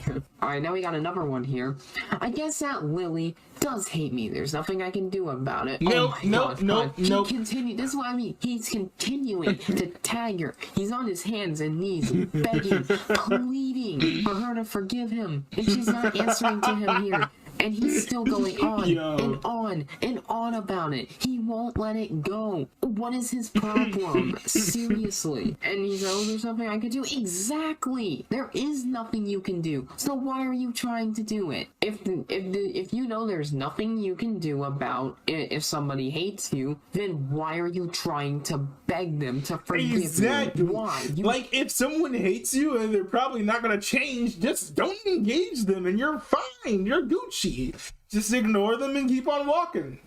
No, you can't do nothing about it, but yet you're still trying. This dude is being a complete and utter hypocrite about everything. And I replied with, you've got to be kidding me, dude. Why are you still on about this? Stop trying to guilt trip people. It ain't cool. Just stop this unnecessary, stupid, petty drama. Like, he can't even listen to reason here. Yes. And he's just getting worse by the time, it seems. And he actually did reply to me for like the first time, like a legitimate response here. And he said, leave me alone. Not in the mood. Okay, dude. Here's the thing. What started it, right? And he's saying, you gotta just leave me alone and stuff like that. But he's not leaving any of us alone, right? He's not leaving the countless other people alone that he verbally abuses.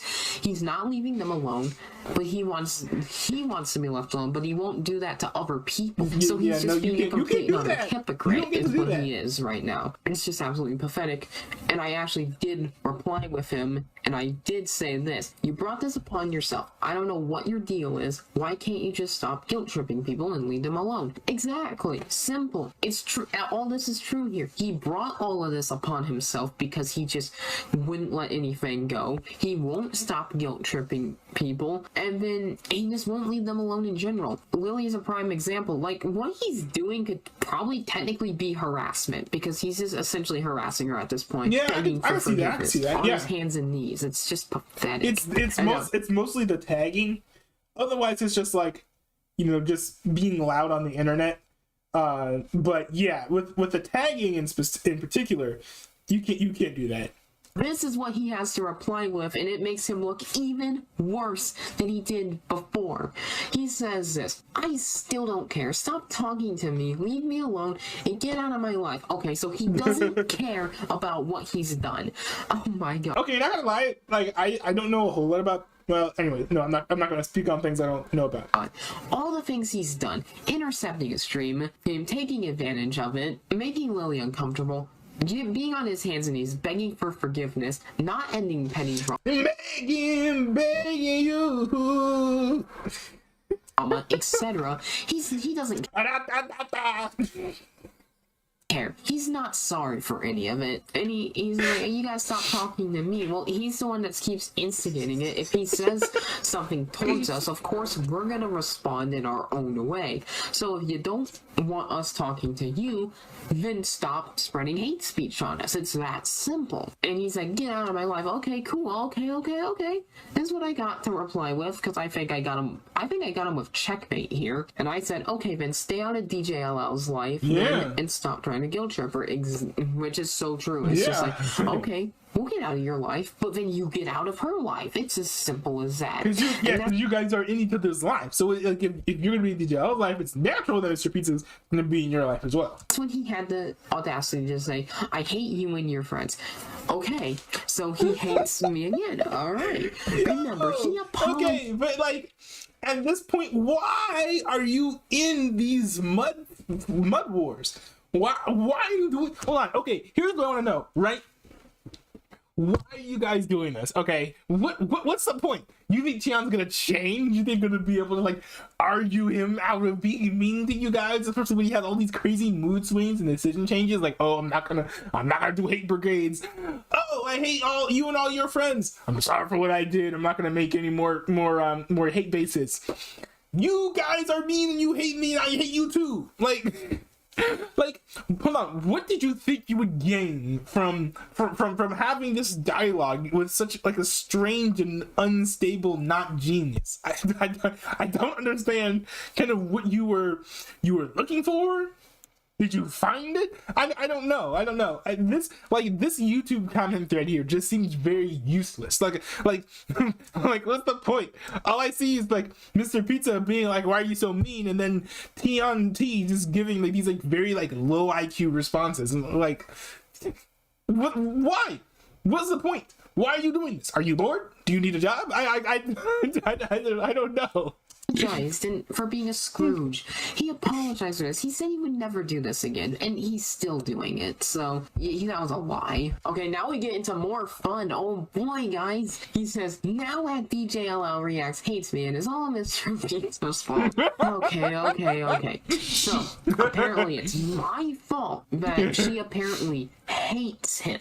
Remember, Lily has never, at this point in time, never confirmed. This is an example of proof that like this post would probably not have happened if it wasn't for that long comment thread. If you guys never responded to any of his community posts ever again, then like nothing.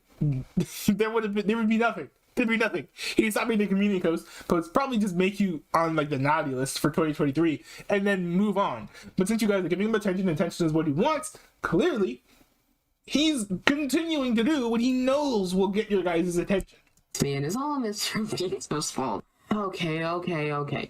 So, apparently it's my fault that she apparently hates him. Remember, Lily has never, at this point in time, has never... Wait, Mr. Pizza, I guess what we learned is that he's a... What? What? No, man. I don't... Nah, it's not cool. Never confirmed nor denied hating this person, correct? And he's blaming me for her hating him, even though she has never said anything about this. Come on, Tion, where's your logic in that? It's mind-blowing that this is his mindset. It really is. And this is where Lily snaps. She snaps this time. She's done with his shit at this point. And she says, why the fuck? Just because I stream doesn't mean I hate you. I have a lot going on in my life. Just fucking cut it out. There you go. Lily speaking up for herself. Yeah. And she told him off. So and I do, again, I think it's really cool that her mom went and spoke out against TNT during the stream as well. I thought that was cool. Tion right there. This should have been... If Tion wasn't going to stop before, this should have been the wake-up call to knock it off and realize that, okay, she doesn't hate me. She just came out and admitted this. Actually, this is the second time she admitted to not hating him, but the second time was more brutal with him because she had enough of his shit. So, you think Tion would be done there, right? Wrong. Because now Tion, because you're still right here, in the right now, section he's to his stuff. apologizing again, technically, so this is what he says. At DJLL reacts, yep, exactly, tagging her, like, but you don't tag anybody else, okay? And Mr. Pizza, I am so sorry that I keep getting drama about you hating me. I have to stop with the drama and never do it again. Exactly, Tion, exactly. Yeah, go ahead. Stop and never do it again for the 5th time this week. See, he understands, right? Not necessarily. It feels like he's trying to come to terms with reality, realizing that, oh shit, maybe I need to not do the drama, stop causing drama with people, but he still does it. Even if he's not doing it with us anymore, he's doing it with other people as we speak. And he admits that he needs to stop and never do it again, but he won't, is the problem. So silly. He's Wilson Perez. He's lying. He doesn't care. And ISM strikes back. That's right. He strikes again and puts Tion in his place yet again. Good. And this is what he had to say about this. This is not an apology. You never apologized to me when you made that post that you hated me. You also framed this like, I'm sorry you hate me. Also, you always have to tag DJLL every time. We are taking further action. Exactly, which is why this video is here, right now. This is why it exists. Because we decided that we were going to take further action. We decided that we were going to cancel Tion right here, right now. And he's coming back, and he's back to the back again. Tion is trying to be like, oh yeah, I'm sorry. So this is what he has to say. I'm sorry, ISM, at DJLL Reacts and Mr. Pizza for all the hate that I caused. He's not sorry. Notice how he's only tagging Lily and not us. What does he have on against Lily? What is going on with that? It's so creepy. At this point, it's just getting creepy now, but he's only tagging her. I don't know. Maybe he's actually a... So it's kind of creepy that he's just tagging her, not anybody else, but only her. Wait it's a pretty minute. creepy. You said that he didn't do any CWB stuff. Yeah, again, strikes back. And this is the final time here as he finally puts T Stevenson in his place. You are still doing the same thing where you tag her and no one else. I don't get what your deal is. We are taking further action regardless because your actions speak louder. Here. Oh, thank you. Thanks. Who made this? Marissa. Oh, okay. Well, so I said thank you. Also, can you close the door? You're welcome. Okay. He gave me some too. Wait, what? He gave me some too. I see. Why is your piece bigger than mine? Because you're big. I mean, yeah, yes, I am. That is true. You're a big one. No, yours is bigger than mine.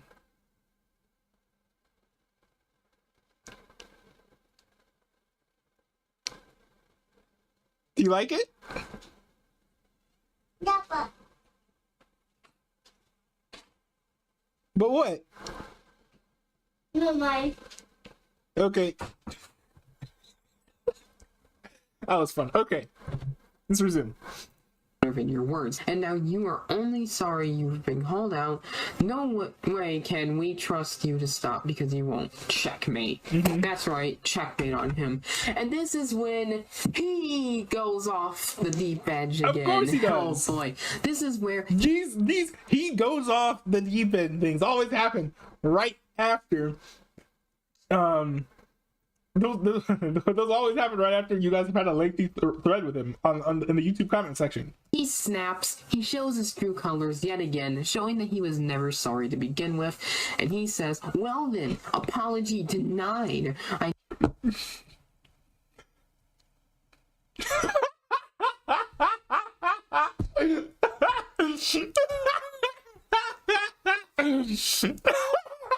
No, okay, let's leave that alone.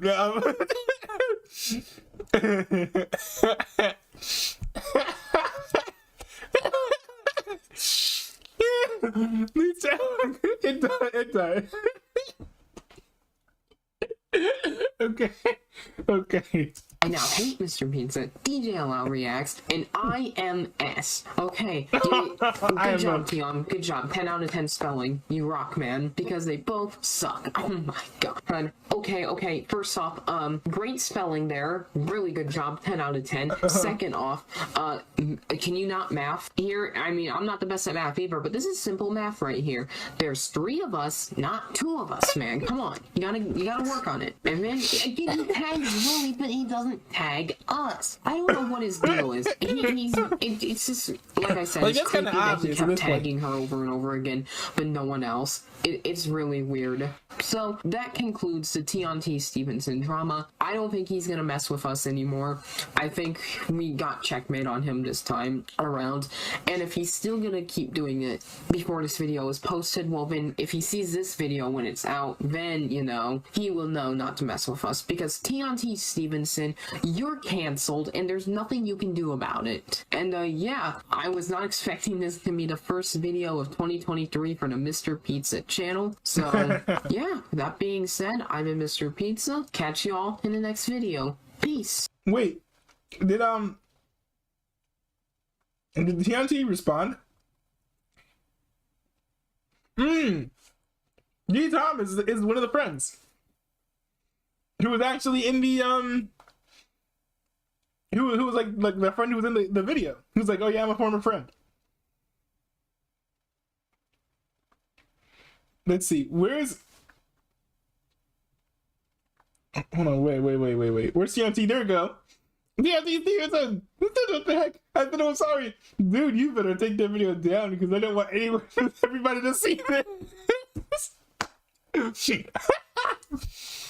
That's funny, hold on. Okay, if I sort...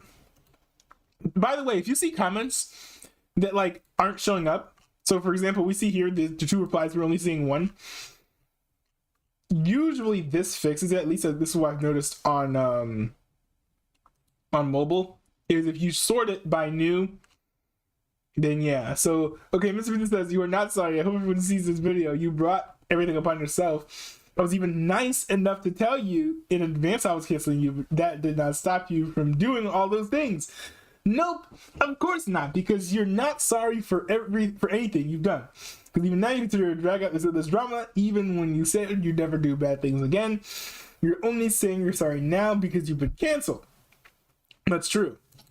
Not to mention, even in Maisie's stream before you were banned, you kept harassing Lily when she and literally everyone else told you to knock it off. You take responsibility for your own actions. Stop trying to hide behind everyone. All this right here was all the evidence of every wrong you committed. On top of that, I've gotten a lot of sweet comments from former friends of yours thanking me for doing this because of how you verbally abused them. You're not sorry whatsoever for doing any of this. You're not sorry that I exposed you. Also, there has even been other former friend Grammar reaching out to me saying that they have years worth of more evidence of your wrongdoings, which could get exposed again. I feel like that is bordering on like a little bit of like blackmail, because like, oh, if you try to come at me again, I'll come at you with the years and years of evidence, which I think wouldn't be a terrible thing to release, by the way. Also, see, hey, look, you can like mention someone who isn't DJ LLC, TNT. It's not hard to do. But let's see, what did TNT respond like to anything? Hold on. Well, TNT made like a streaming the screen. What is this? What is this?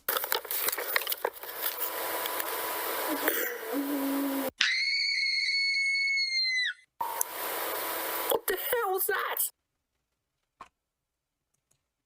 That's TNT? Because, I mean, just saying, if I look at this photo, the one that he kind of had trotted out, this is a black person. But he's white. I'm a little confused. I always thought that, like, I don't know. That's weird. That's weird. Did he? It's got more.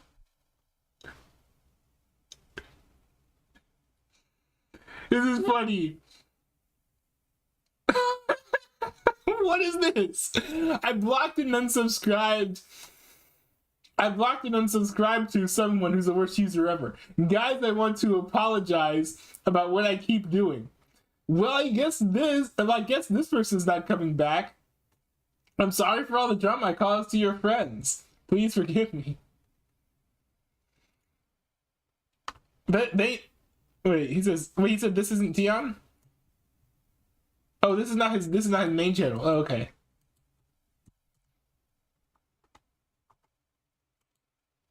Okay, this is him. Oh, okay.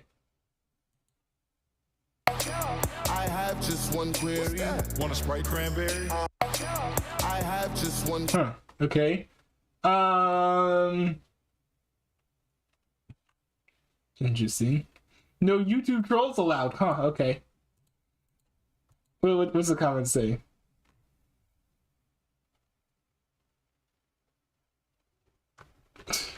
Man, I don't know.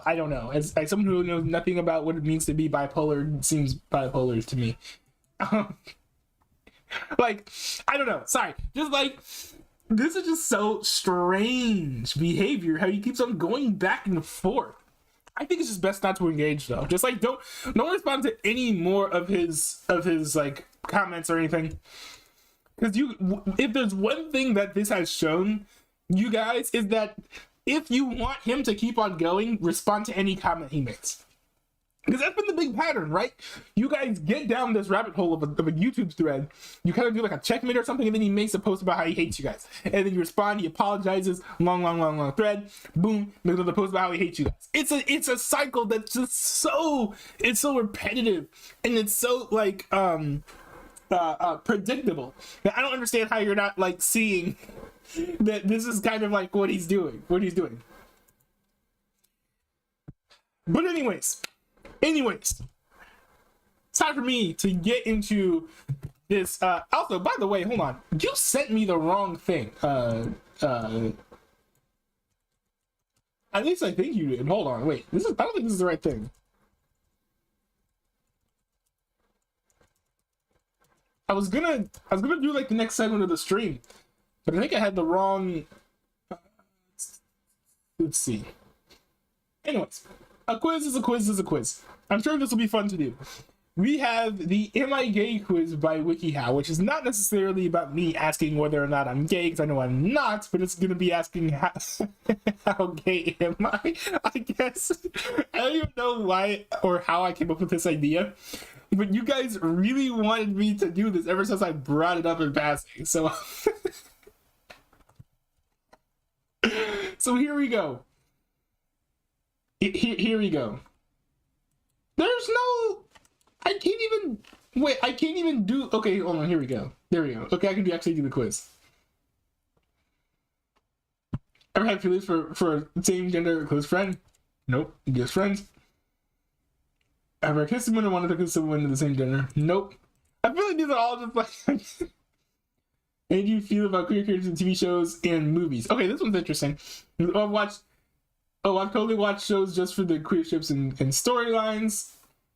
I kind of feel like I can identify with queer characters and those queer characters, but I don't feel strongly about them. I think this one's probably closer to where I'm at. When somebody asks who you're crushing on, let's see here. A name comes to mind immediately, and someone of the same gender. I make up a name or pick someone random. I literally don't get the video about crushes. I talk about someone of the opposite sex whom I'm genuinely crushing on. Yeah. Has anyone ever asked if you were gay? Never. People assume I'm straight. That's very true. Would you imagine being in a relationship? What do you picture? Let's see here. I can only see myself with someone of the same sex. I'm not sure. Any gender seems okay. I'll probably be with someone of the opposite sex. Definitely, I can only see myself with someone of the opposite sex. I feel like that's pretty nailed down there. I think we kind of we've got that figured out. How would you feel about identifying gay? No, I really don't think that's me. Yeah, yeah, no. Have you ever felt? No. The answer to this question is. This is a boring quiz. The answer to all the questions are just no. How do you feel about dating? How do you feel about dating someone of the opposite gender? Let's see here. I definitely date someone of the opposite gender. I most certainly would. Let's see here. Do you ever fantasize about being with? No, I don't. Let's see. Wait, what? I mean, yes. I guess this one here is more like are you asexual or not? I feel like. I think the one at the top actually probably. I'm too young for that. No, I'm 22. No.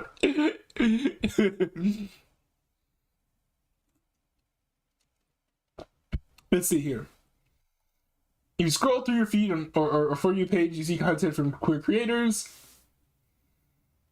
This one it says like maybe. I say maybe. Depends on the day. I'm probably straight. Well, thanks, WikiHow, for letting me know. Let's see here. Well, now we have it confirmed, boys. But let's see what it says here. What do my results mean? Sounds like you're into people of the opposite sex. You don't really relate to common queer experiences. Still, there's one thing you have in common with folks in the LGBTQ community. You deserve love and respect from all your relationships. Okay. Well, okay, whatever. This is all... Is anyone surprised by the results to this? And I couldn't imagine anyone being particularly shocked or surprised by how this turned out. What did you think would happen? I don't know. A transphobia quiz would be a lot more interesting. All right. So I am going to, let me see here. Let's see. I'm going to step away for a second. I'll be right back. And when I come back, we'll be doing, let's see, which one of these will we do? You know what? Yeah, let's do Kennedy versus Nixon. Let's do Kennedy versus Nixon. All right. So I'll be right back.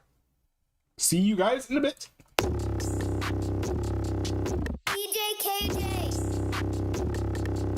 I'm also gonna go turn on. I'm also gonna go turn on the TTS so you guys can hear, just to let y'all know.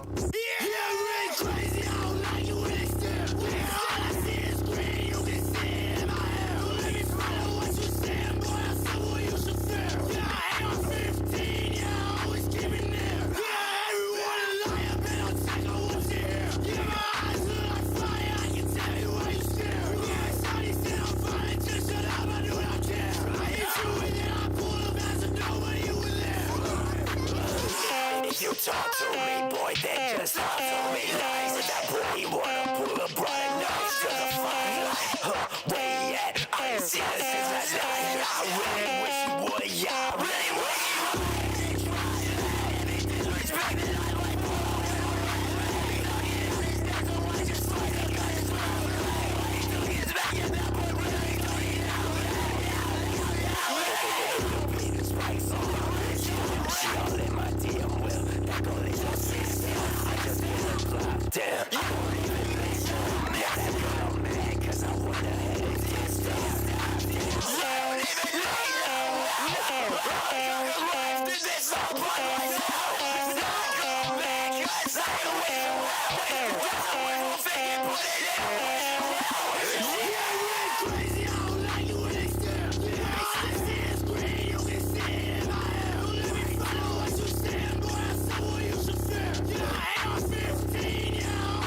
Eli, that was so hard. That was crazy. That was so cool. Please make more. Yeah. 717 and 8. Jfk Ii.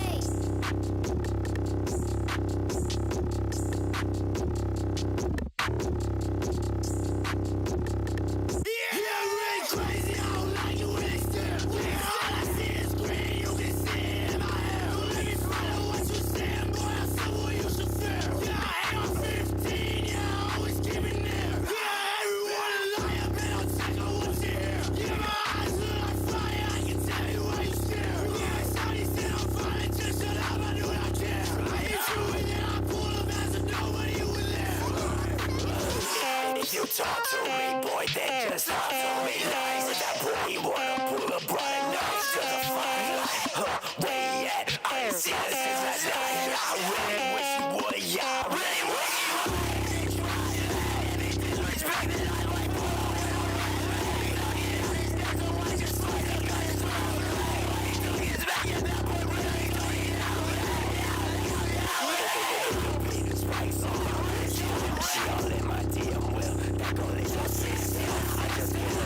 Damn.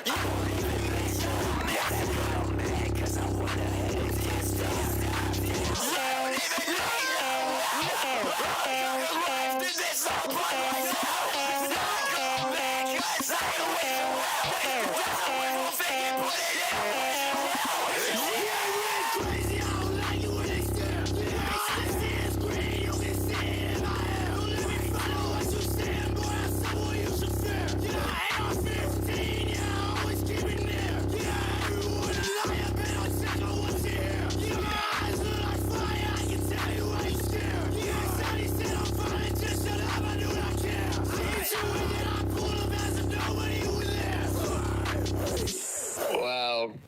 Eli, that was so hard. That was crazy. That was so cool.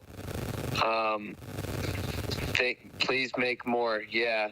717 and 8. Jfk Ii.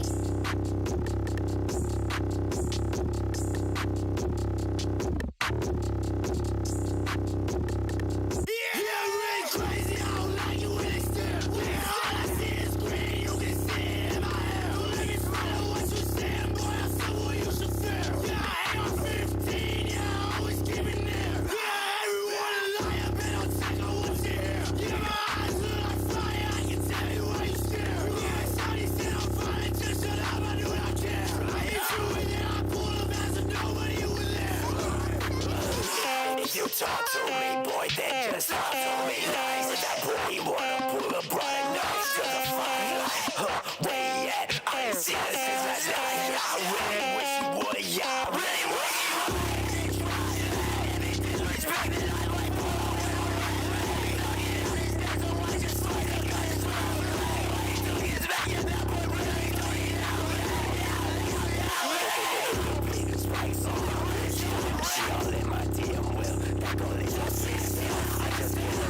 Damn.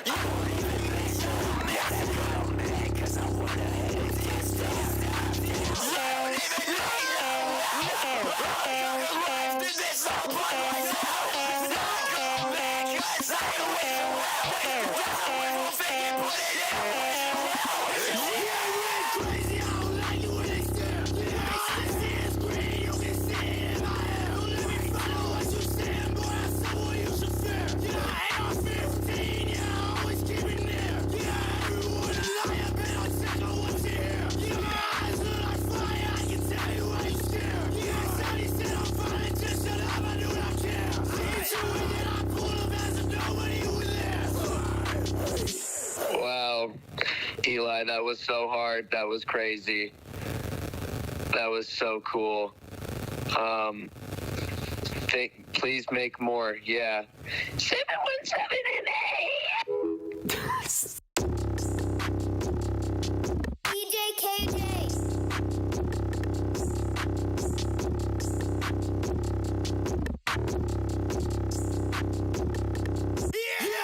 Crazy, I don't like it when they stare.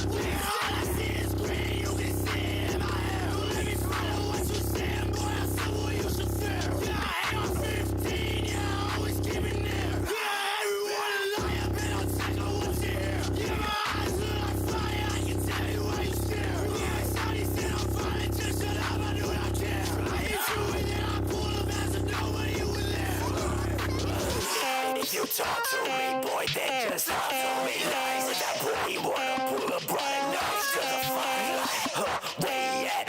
All right. I am back. And now we are about to get into, let's see here. All right, so if you guys are not aware, I have been doing a little series where I've been reacting to, or trying to react to, every single presidential debate ever had on live television, and this is just like the main debates. And so I'm starting from the oldest to the newest. This one here, we have the second ever televised presidential debate. This one is between Kennedy and Nixon in 1960.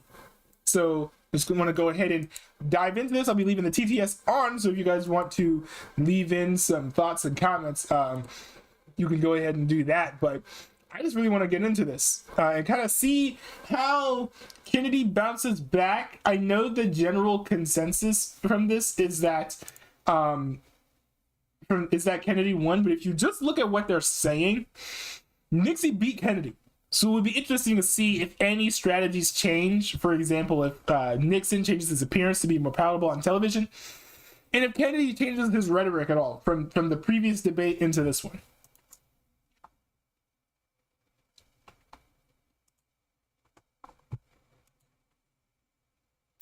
This is Frank McGee, NBC News in Washington.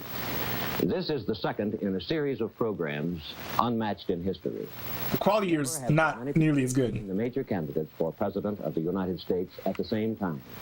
And never, until this series, have Americans seen the candidates in face-to-face exchange. Tonight, the candidates have agreed to devote the full hour to answering questions on any issue of the campaign. And here tonight are the Republican candidate, Vice President Richard M. Nixon, and the Democratic candidate, Senator John F. Kennedy. Now, representatives of the candidates and of all the radio and television networks have agreed on these rules. Neither candidate will make an opening statement or a closing summation. Each will be questioned in turn. Each will have an opportunity to comment upon the answer of the other. Each reporter will ask only one question in turn. He is free to ask any question he chooses.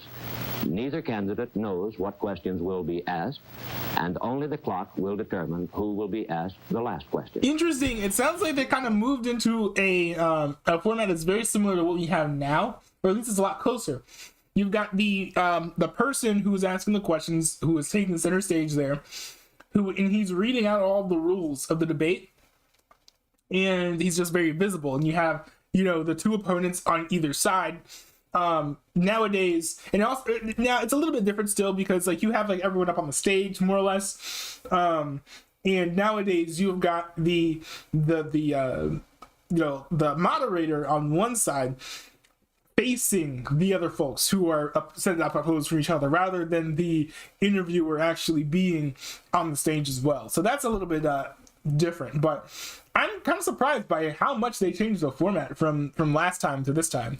Programs represent an unprecedented opportunity for the candidates to present their philosophies and programs directly to the people, and for the people to compare these and the candidates. The four reporters on tonight's panel include a newspaperman and a wire service representative. These two were selected by lot by the press secretaries of the candidates from among the reporters traveling with the candidates. The broadcasting representatives were selected by their respective companies. The reporters are Paul Niven of CBS, Edward Morgan of ABC, Alvin Spivak of United Press International, and Harold R. Levy. None of them look happy to be there. The first question is from Yo, what is this? Paul Niven. None of them look happy to be there at all. P. Morgan of ABC, Alvin Spivak of United Press International, and Harold R. Levy of Newsday. Now, the first question... I've never heard of Newsday. What's Newsday? And is for Vice President Nixon. Mr. Vice President, Senator Kennedy said last night that the administration... Oh, well, that's an interesting thing. They all are the ones who are asking the questions, all those reporters. That's a bit of a change, and very different from how things are done now. I'm turning off the auto duck, by the way, so that I'm drowning out the actual debate here. Mr. Vice President, Senator Kennedy said last night that the administration must take responsibility for the loss of Cuba. Would you compare the validity of that statement with the validity of your own statements in previous campaigns that the Truman administration was responsible for the loss of China to the communists?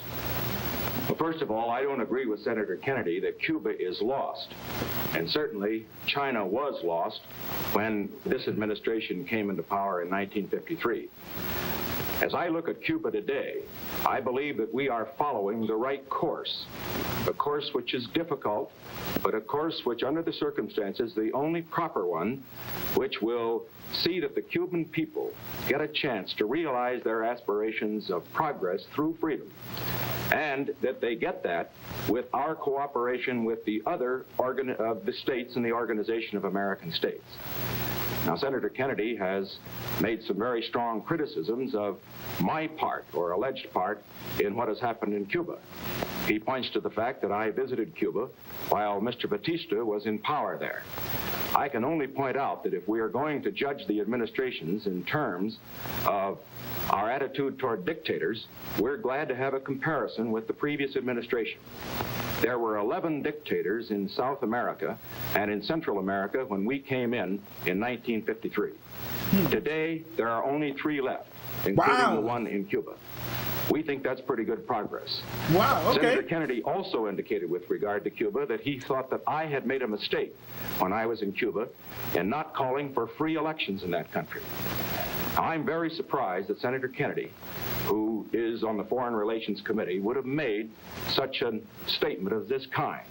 As a matter of fact, in his book, The Strategy for Peace, he took the right position. And that position is that the United States has a treaty with all of the Organization of American States, which prohibits us from interfering in the internal affairs of any other state and prohibits them as well. For me to have made such a statement would have been in direct opposition to that treaty. Now, with regard to Cuba, let me make one thing very clear. There isn't any question but that we will defend our rights there. There isn't any question but that we will defend Guantanamo if it's attacked. There also isn't any question but that the free people of Cuba, the people who want to be free, are going to be supported and that they will attain their freedom. No, Cuba is not lost. And I don't think this kind of defeatist talk by Senator Kennedy helps the situation one bit. Senator Kennedy, would you care to comment? Now, I will say, I'm pretty removed from what's happening in Cuba. But it is interesting that Kennedy seemed so wrong about, this guy's foreign policy when it comes to dictators overseas, when the amount of dictators across the globe diminished during his presidency. Now, I don't know if that means that it's his fault, because he's not saying exactly what he did to shrink that 11 number down to 3, but I do think it is interesting. It helps the situation one bit. Senator Kennedy, would you care to comment? In the first place, I never suggested that Cuba was lost, except for the president. In my speech last night, I indicated that I thought that Cuba one day again would be free. Where I've been critical of the administration's policy, and where I criticized Mr. Nixon, was because in his press conference in Havana in 1955, he praised the competence and stability of the Batista dictatorship. That dictatorship had killed over 20,000 Cubans in 7 years. Secondly, I did not criticize him for not calling for free elections. What I criticized was the failure of the administration to use its great influence to persuade the Cuban government to hold free elections, particularly in 1957 and 1958. Thirdly...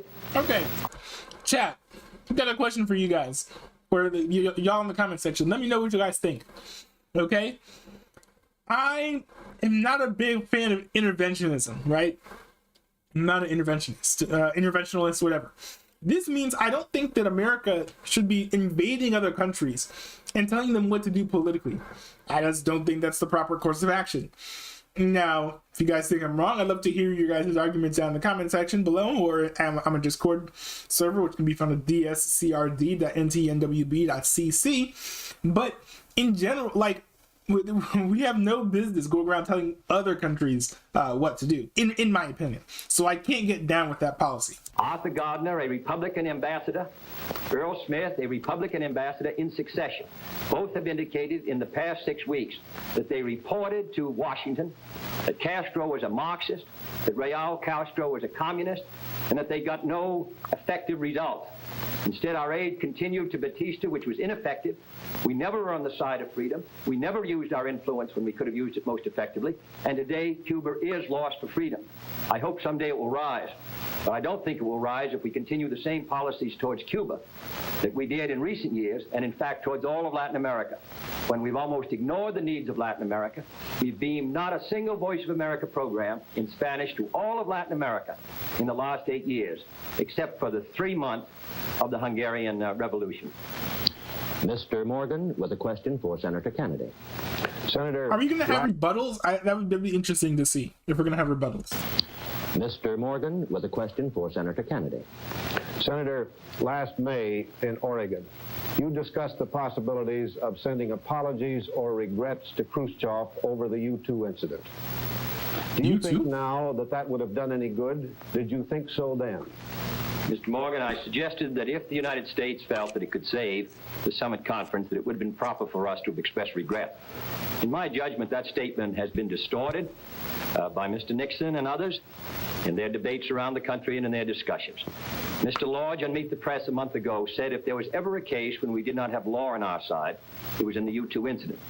The U-2 flights were proper from the point of view of protecting our security, but they were not in accordance with international law.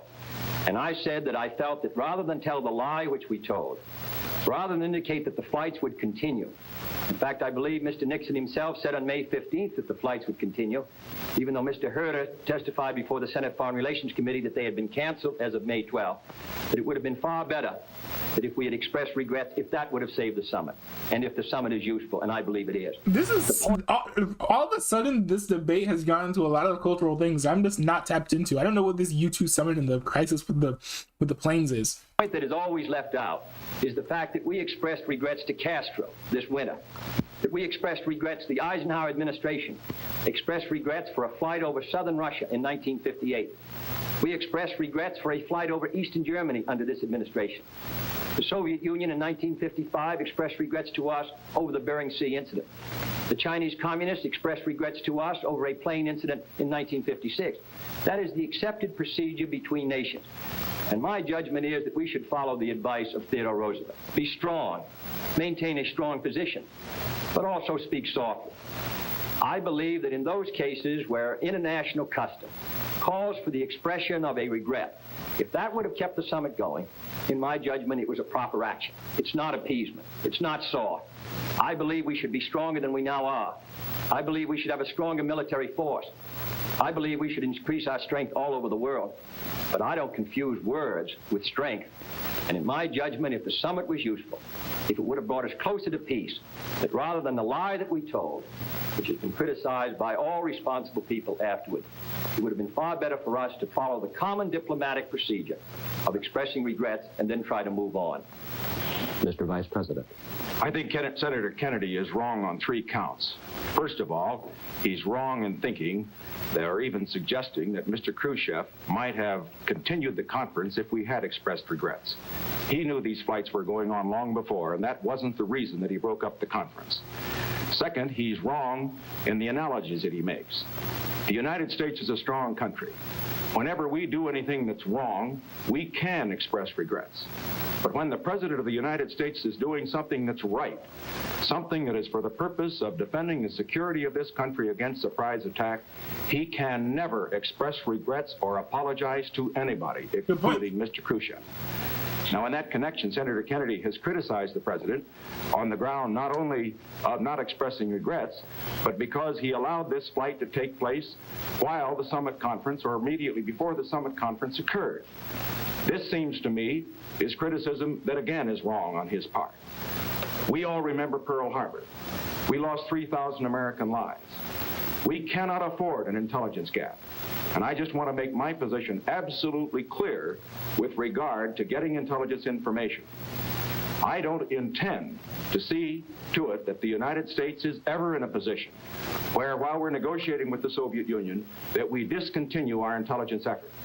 And I don't intend ever to express regrets to Mr. Khrushchev or anybody else if I'm doing something that has the support of the Congress and that is right for the purpose of protecting the security of the United States. Mr. Spivak with a question for Vice President Nixon. Mr. Vice President, you have accused Senator Kennedy of avoiding the civil rights issue when he has been in the South, and he has accused you of the same thing. With both North and South listening and watching, would you sum up your own intentions in the field of civil rights if you become president? My intentions in the field of civil rights have been spelled out in the Republican platform. I think we have to make progress first in the field of employment. And there, we would give statutory authority to the Committee on Government Contracts, which is an effective way of getting real progress made in this area, since about 1 out of every 4 jobs is held by and is allotted by people who have government contracts. Certainly, I think all of us agree that when anybody has a government contract, certainly the money that is spent under that contract ought to be dispersed equally without regard to the race or creed or color of the individual who is to be employed. Second, in the field of schools, we believe that there should be provisions whereby the federal government would give assistance to those districts who do want to integrate their schools. That, of course, was rejected, as was the government contracts provision by the special session of the Congress. So what are you saying here? Boosting schools, giving more money to schools for integrating? Is that what he's saying there? In which Mr. Kennedy was quite active. And then, as far as other areas are concerned, I think that we have to look to presidential leadership. Now, when I speak of presidential leadership, I refer, for example, in our attitude on the sit-in strikes. Here, we have a situation which causes all of us concern. Causes us concern because of the denial of the rights of people to the equality which we think belongs to everybody. I have talked to Negro mothers. I've heard them try to explain how they tell their children how they can go into a store and buy a loaf of bread, but then can't go into that store and sit at the counter and get a Coca-Cola.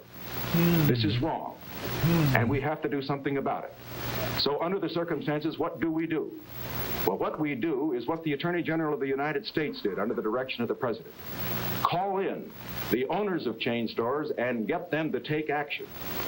Now, there are other places where the executive can lead, but let me just sum up by saying this. Why do I talk every time I'm in the South on civil rights?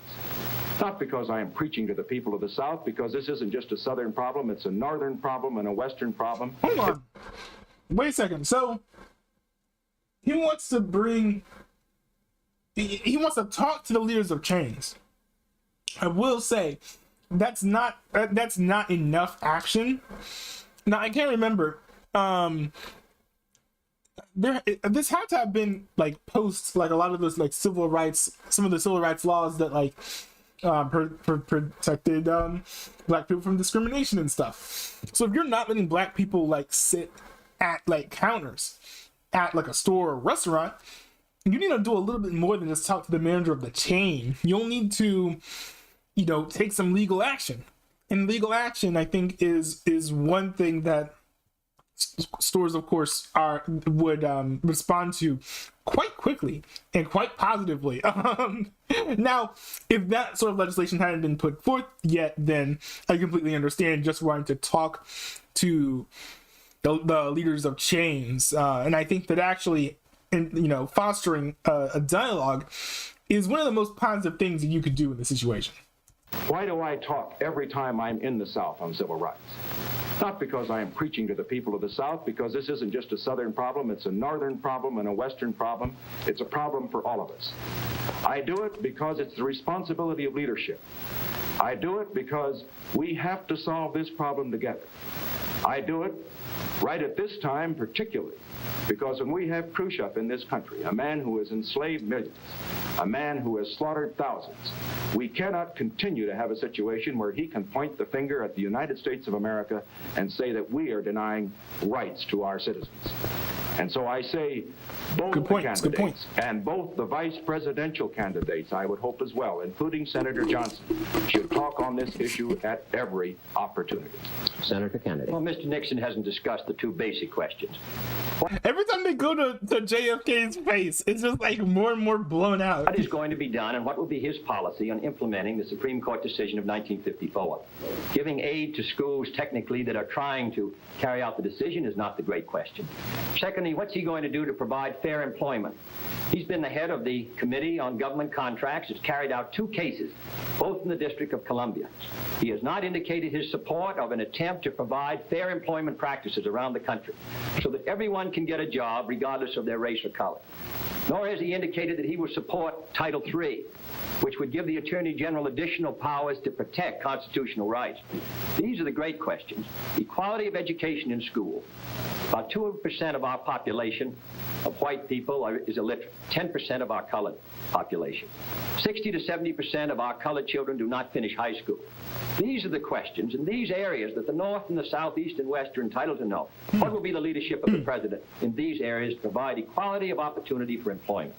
Equality of opportunity in the field of housing, which could be done on all federal supported housing by a stroke of the President's pen. Wow. What will be done to provide equality of education? Now, if what he's saying is true, that's actually, especially that last bit, is an interesting indictment. You know, there's something that he could have done to make progress happen with an executive order legally that he's refusing to do.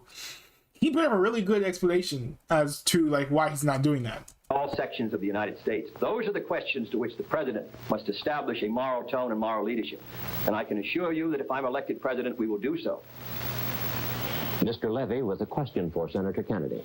Senator, on the same subject, in the past you have emphasized the President's responsibility as a moral leader as well as an executive on civil rights questions.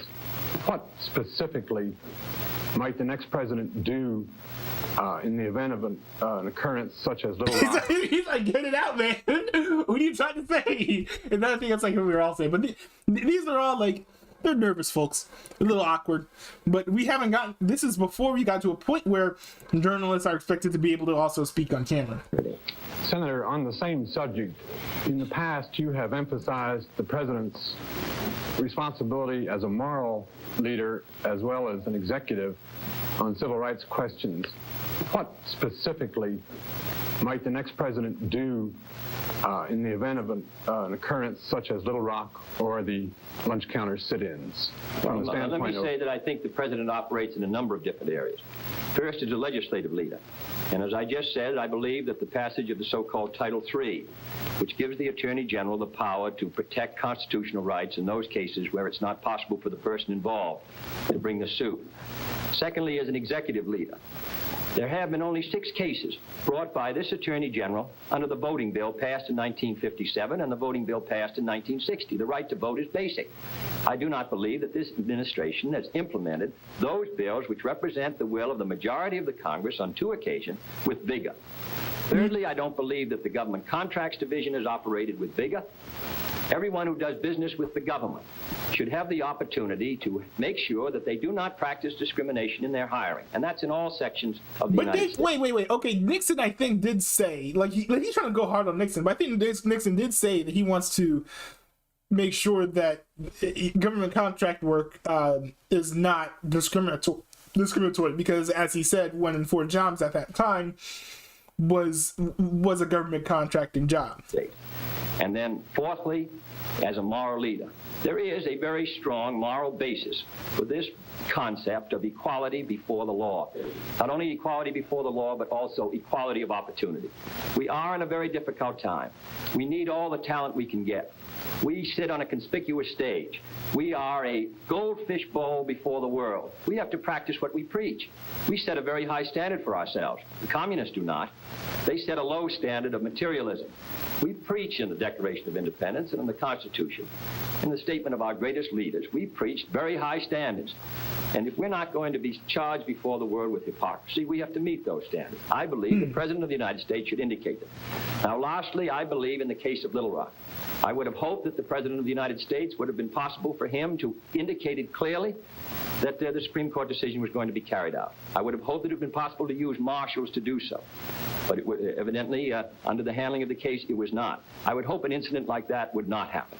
I think if the president is responsible, if he consults with those involved, if he makes it clear that the Supreme Court decision is going to be carried out in a way that the Supreme Court planned with deliberate speed, then in my judgment, providing he's behind action, I believe we can make progress.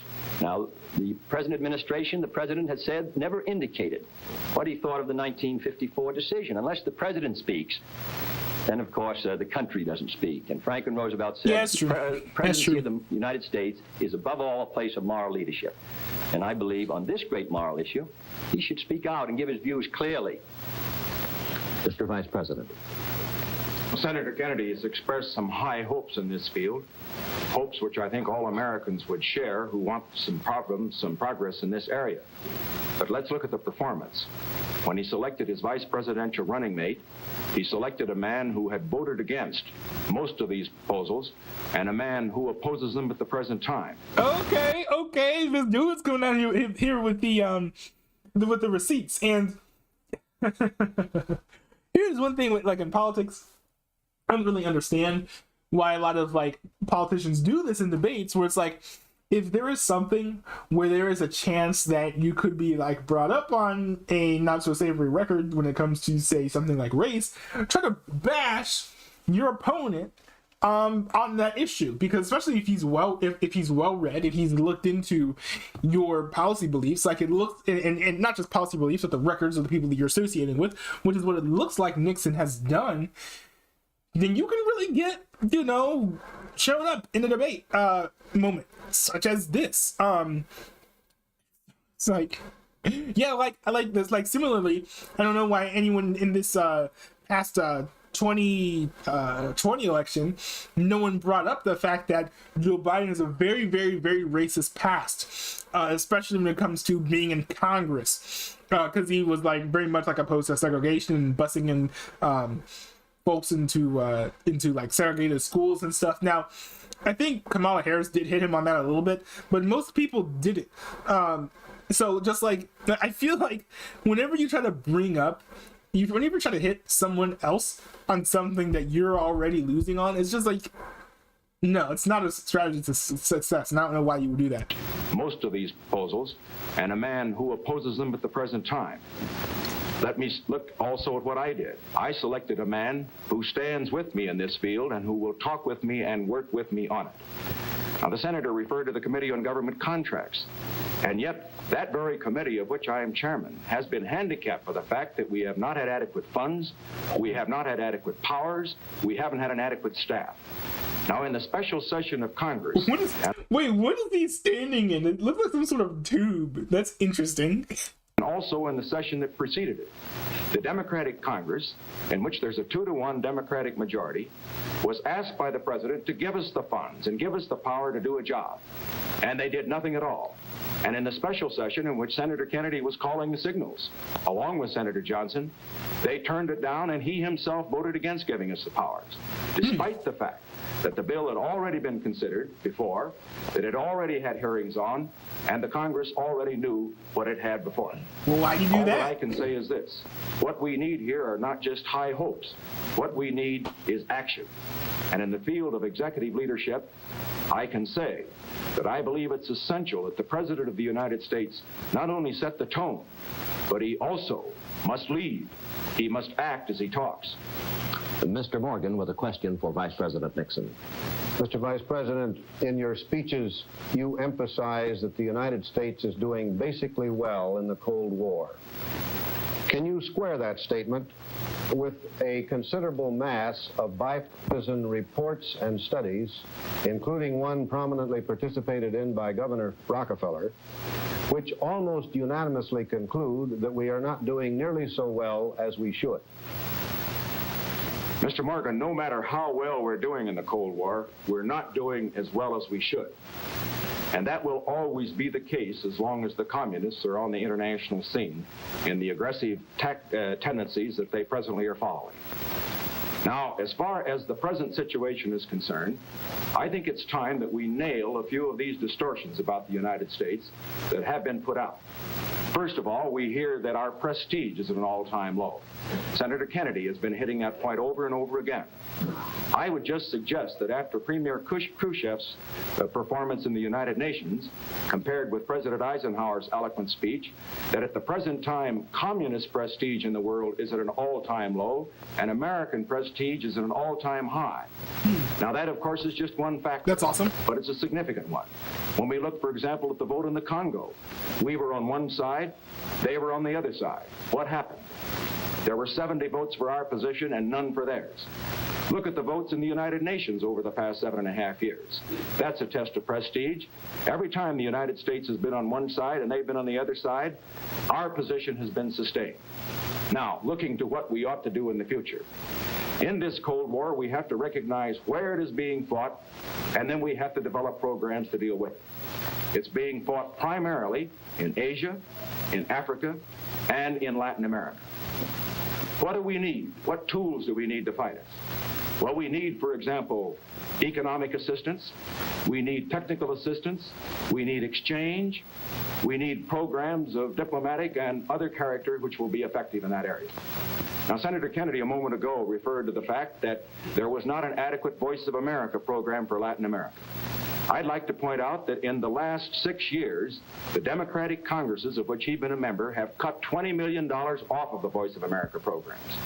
They also have cut $4 billion off of mutual security. Well, that's interesting because Voice of America is in fact like the propaganda wing, right? Like of America. And if anyone's gonna get like anti-communist messaging from outside of like a communist nation, like if you're gonna get like outside information that's anti-communist, Voice of America will probably be one of the biggest sources of that type of information. These last 6 years.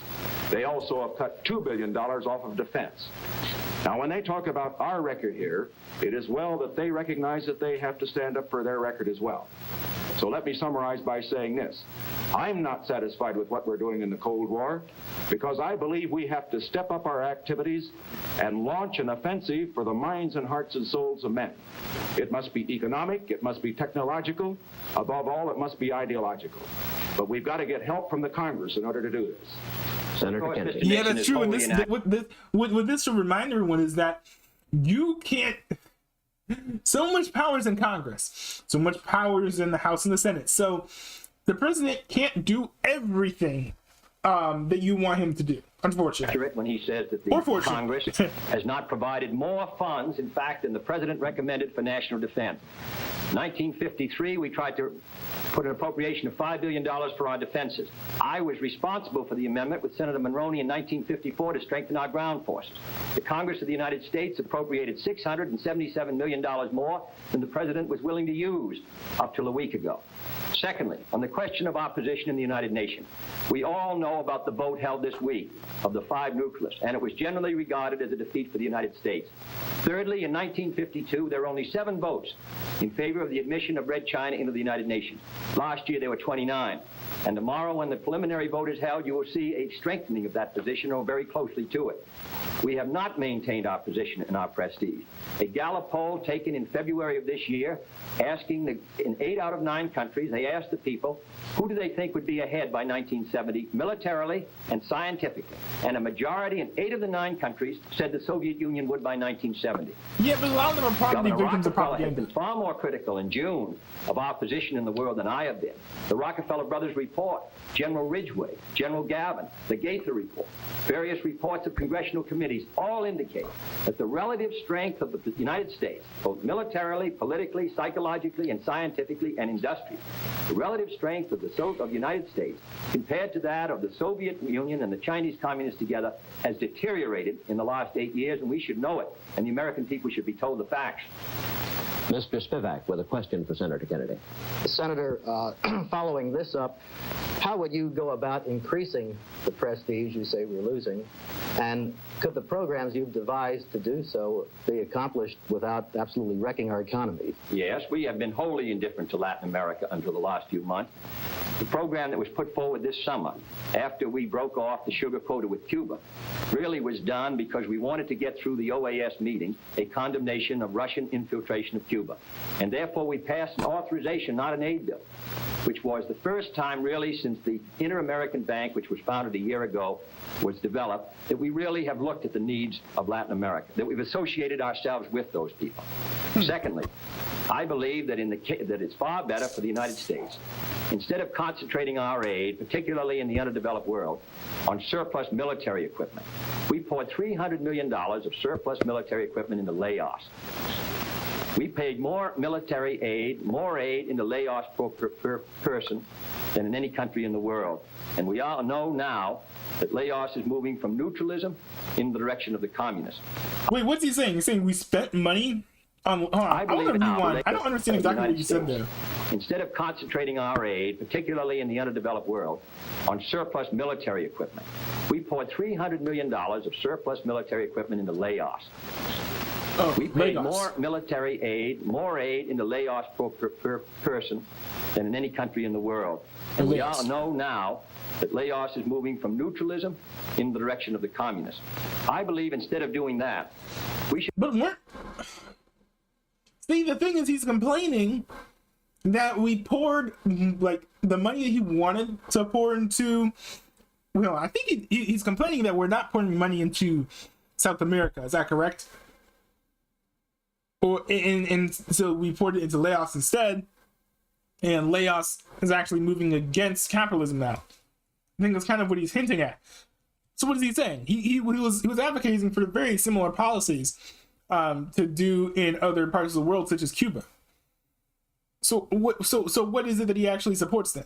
Should concentrate. Let me rewind just to understand, make sure I understand exactly what he's saying. It's far better for the United States, instead of concentrating our aid, particularly in the underdeveloped world, on surplus military equipment. We poured $300 million of surplus military equipment into Laos.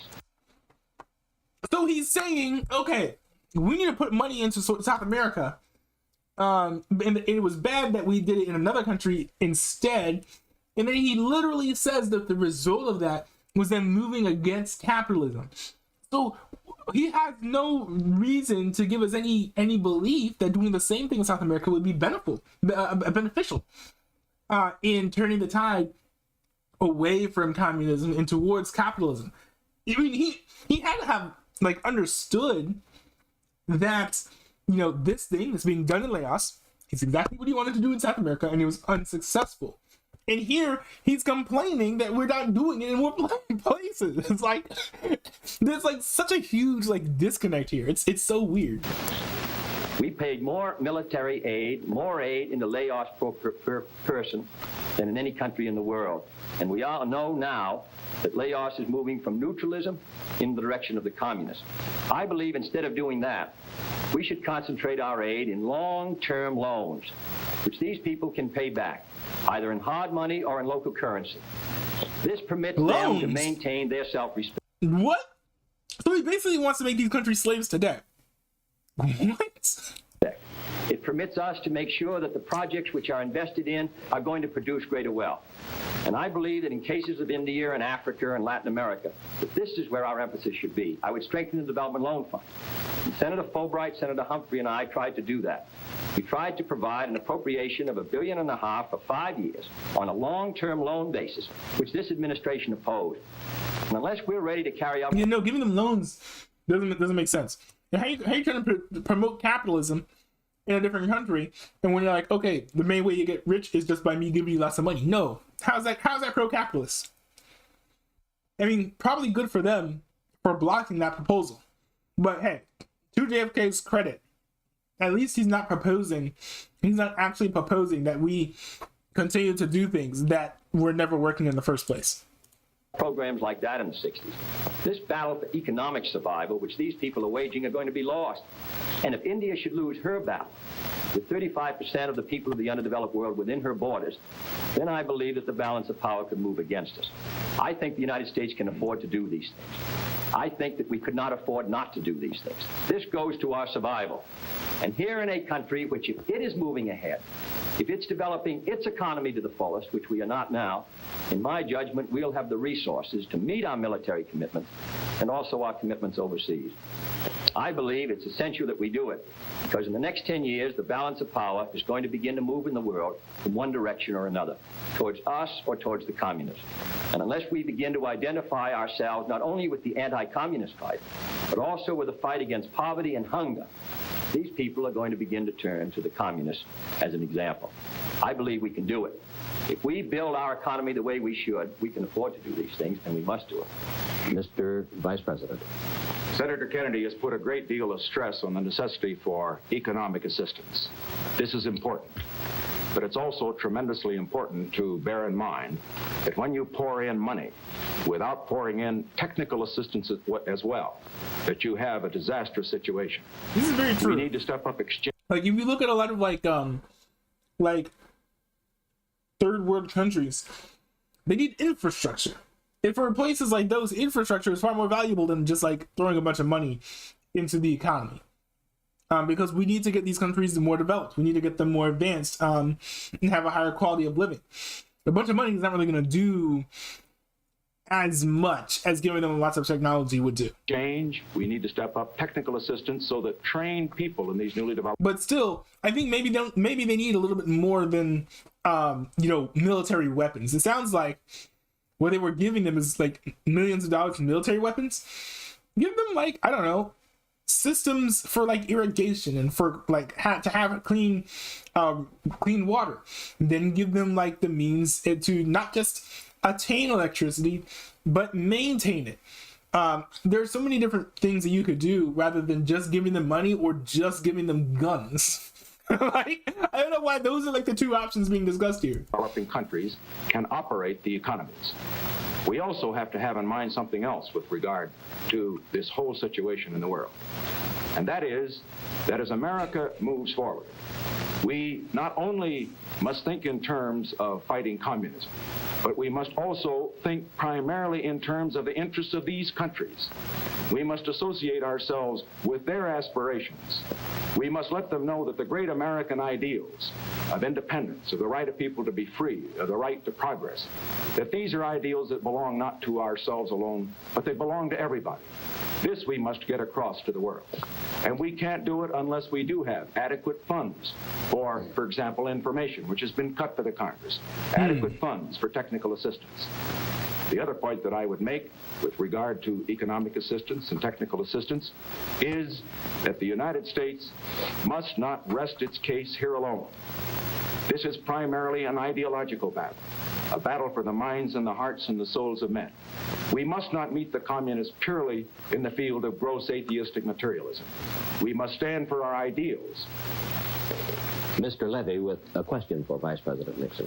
Mr. Vice President, the Labor Department today added 5 more major industrial centers to the list of areas with substantial unemployment. You said in New York this week that as president you would use the full powers of the government, if necessary, to combat unemployment. Specifically, what measures would you advocate and at what point? Employment, we first must concentrate on the very areas to which you refer, the so-called depressed areas. Now, in the last Congress, the special session of the Congress, there was a bill, one by the President, one by Senator Kennedy and members of his party. Now, the bill that the President had submitted would have provided more aid for those areas that really need it, areas like Scranton and Wilkes-Barre and the areas of West Virginia, than the ones that Senator Kennedy was supporting. On the other hand, we found that the bill got into the legislative difficulties, and consequently no action was taken.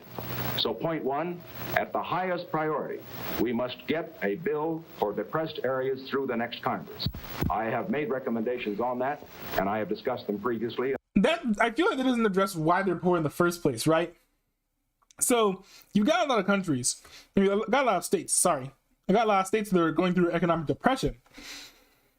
I don't know if that, I think that them not having money is more of an effect rather than a cause, if that makes sense. Like, you can't, I don't understand what the guarantee would be that, you know, these states that are in an economic depression now, if you give them money, they won't still end up in an economic depression later. I feel like there's something probably a little bit more cyclical or institutional than just, hey, we ran out of money, sorry.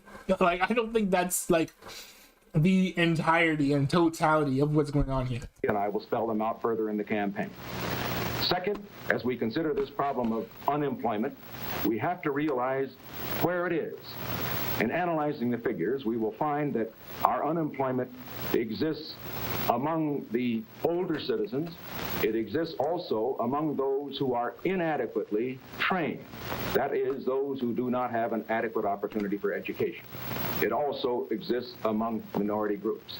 If we're going to combat unemployment, then we have to do a better job in these areas. That's why I have a program for education, a program in the case of equal job opportunities, and one that would also deal with our older citizens. What does it do? What is the program? Finally, with regard to the whole problem of combating recession, as you call it, we must use the full resources of the government in these respects.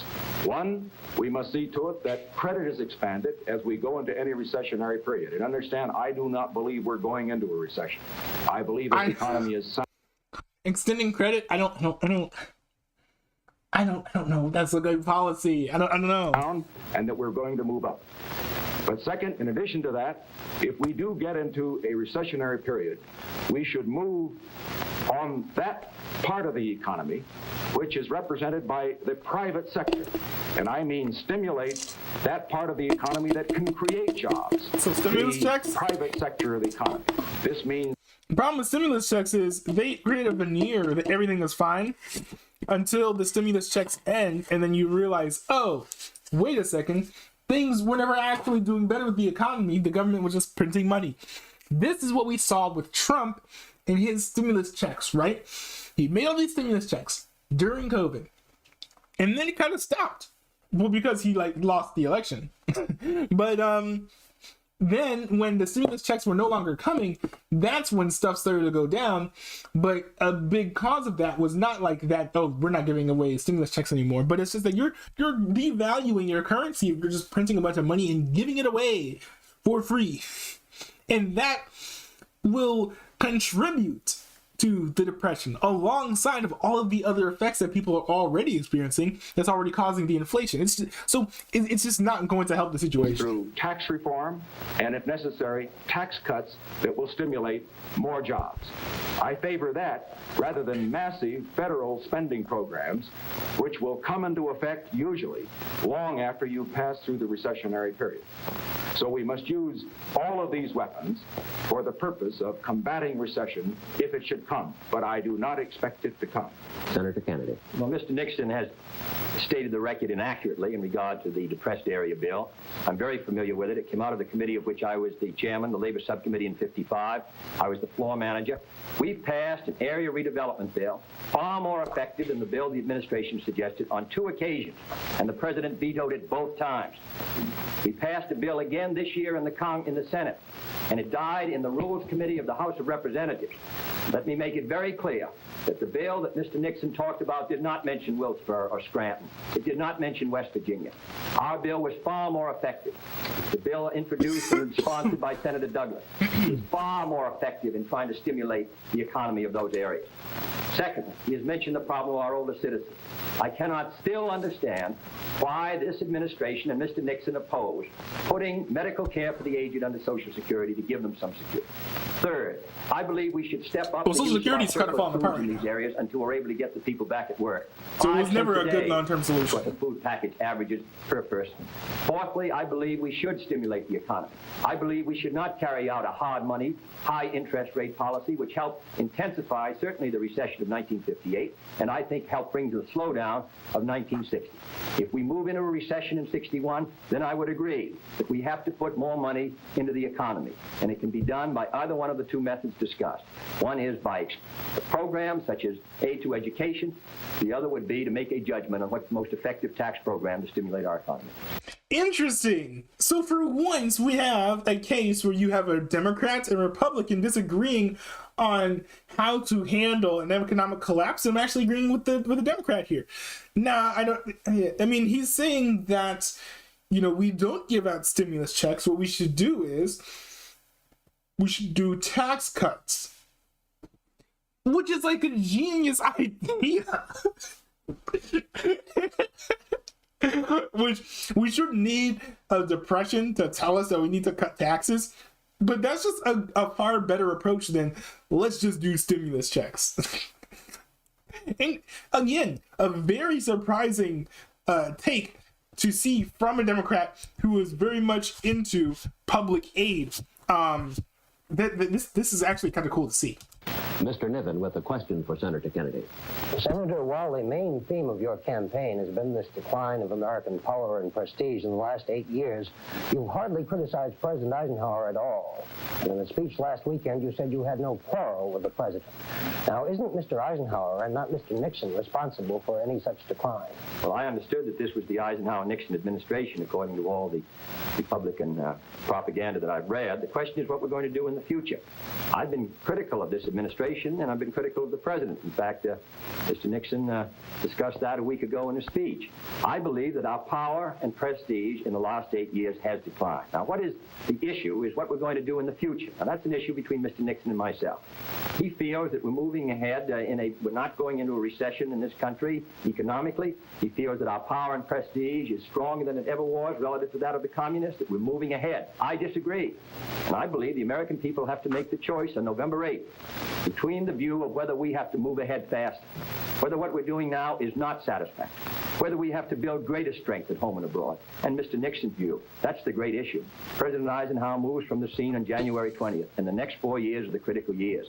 And that's the debate. That's the argument between Mr. Nixon and myself. And on that issue, the American people have to make their judgment.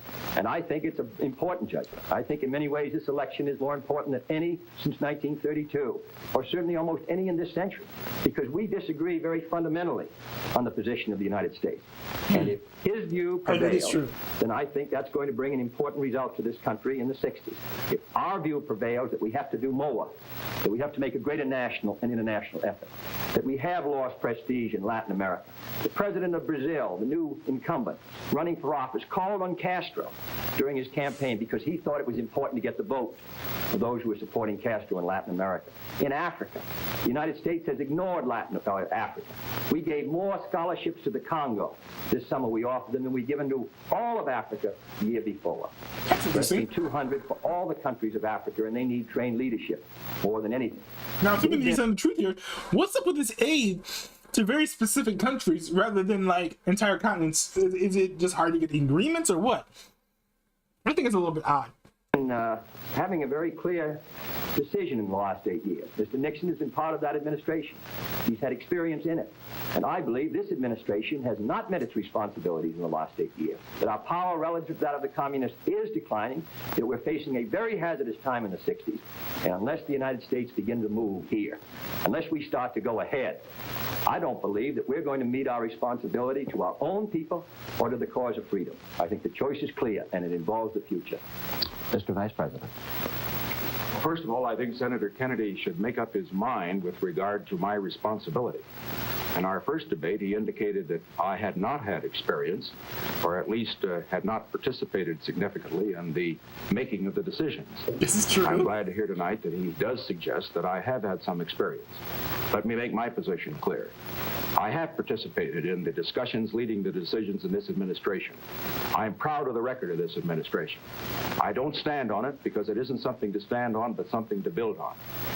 Now, looking at Senator Kennedy's credentials, he is suggesting that he will move America faster and further than I will. But what does he offer?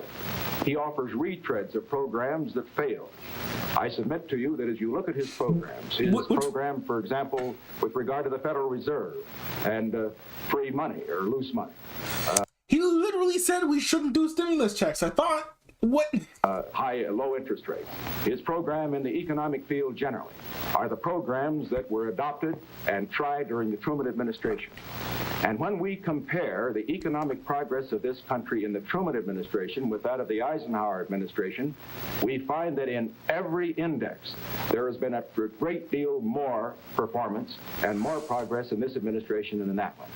I say that programs... Yeah, but I do think that Kennedy has a point when it comes to long-term effects, because you can't just throw out stimulus checks and expect long-term success. We are seeing this now in America with what Donald Trump did. And I think that, kind of what Kennedy's getting at is maybe, investing in things like schools, which will have more long-term positive effects, or tax cuts, which will, in effect, put more money into people's pockets. But it doesn't mean that we're just like printing more money, which will devaluate the currency and then contribute to an existing depression. These are not like short-term gains in most cases, but these are things that will long-term really help the country and improve the financial situation. We find that in every index, there has been a great deal more performance and more progress in this administration than in that one. I say the programs and the leadership that failed then is not the program and the leadership that America needs now.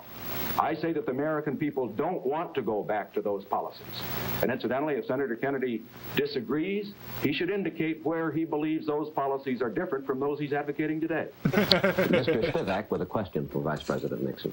Mr. Vice President, according to news dispatches, Soviet Premier Khrushchev said today that Prime Minister Macmillan had assured him that there would be a summit conference next year after the presidential elections.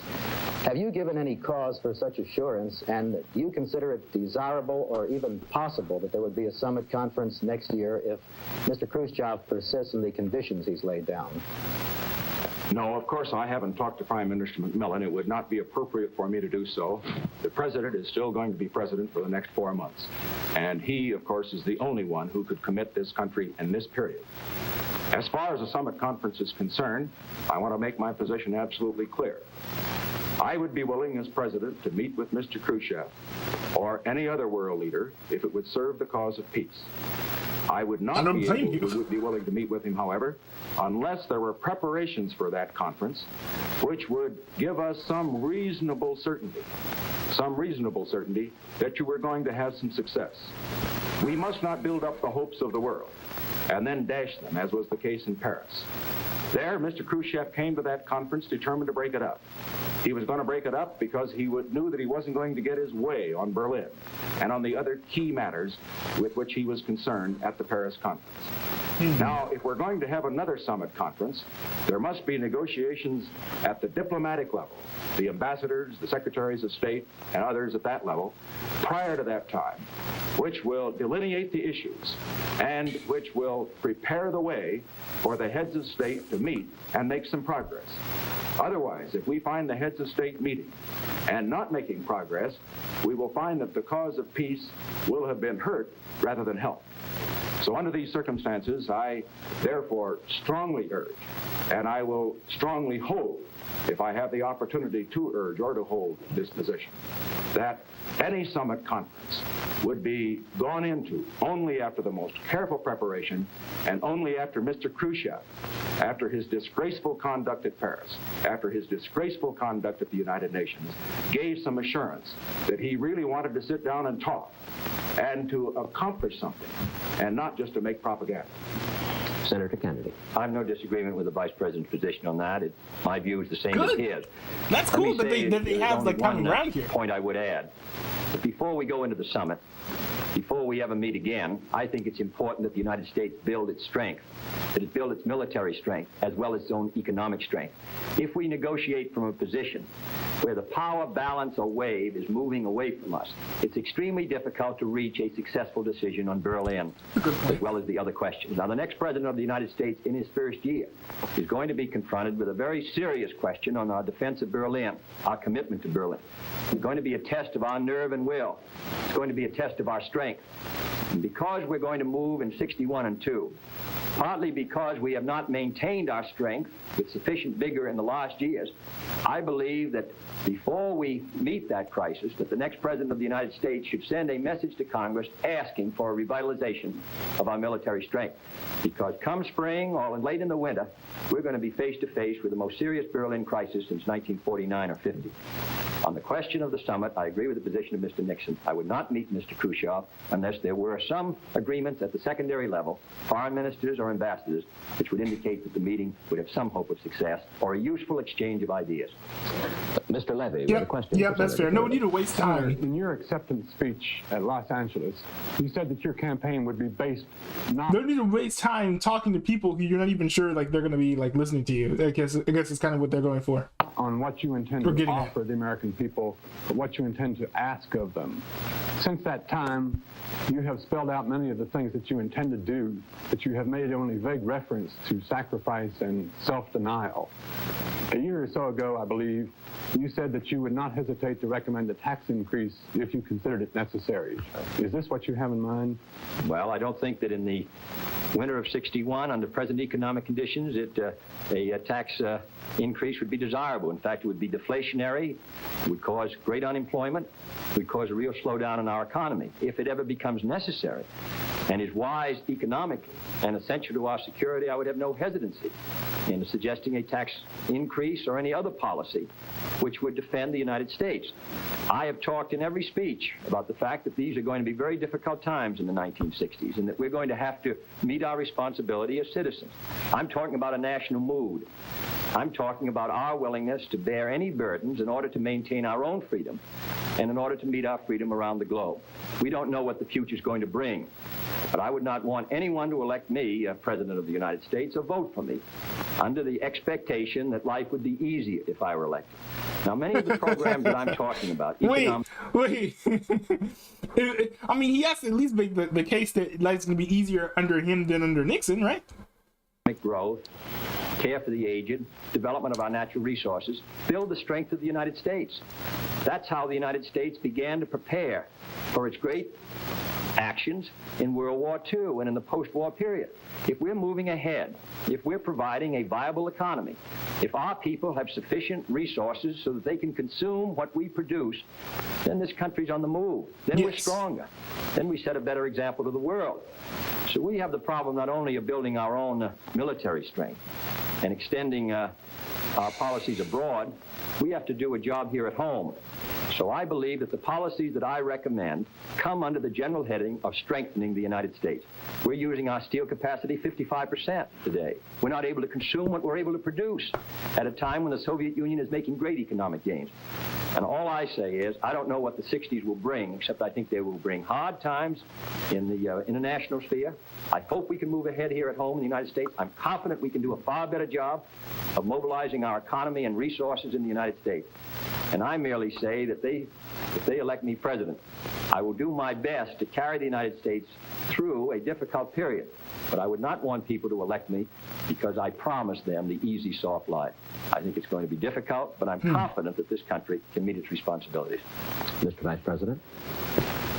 Well, I think we should be under no illusions whatever about what the responsibilities of the American people will be in the 60s.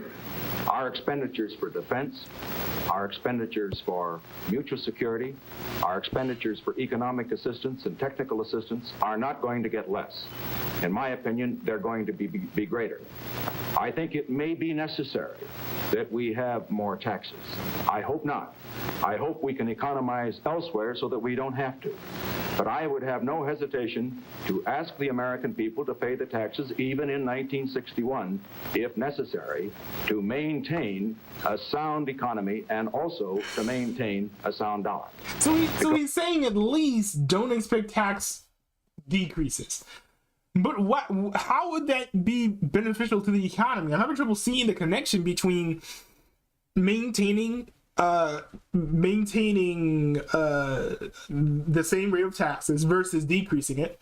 Why decreasing the taxes would be worse for the economy than keeping them the same or increasing them. That just doesn't really make a whole lot of sense to me. As Kennedy stated, that is deflationary. I'm just so confused. When you do not tax and tax enough to pay for your outgo, you pay it many times over in higher prices in inflation. And I simply will not do that. I think I should also add that as far as Senator Kennedy's proposals are concerned, if he intends to carry out his platform, the one adopted in Los Angeles. It is just impossible for him to make good on those promises without raising taxes or without having a rise in prices. Or the platform suggests that's a good point. If he wants to do a lot of aid, free programs, welfare, that type of thing, you're gonna need to raise taxes to pay for that. So that's interesting. So he's insinuating, I think, that community may not be forthright with exactly what the taxes are going to look like under his administration. It can be done through economic growth, that it can be done in effect with mirrors, but it isn't going to be working that way.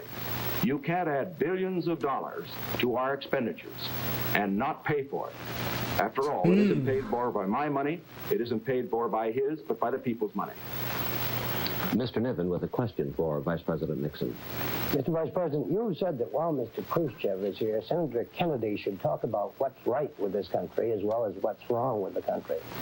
In the 1952 campaign, when you were a Republican candidate for Vice President, and we were at war with the communists, did you feel a similar responsibility to talk about what was right with the country?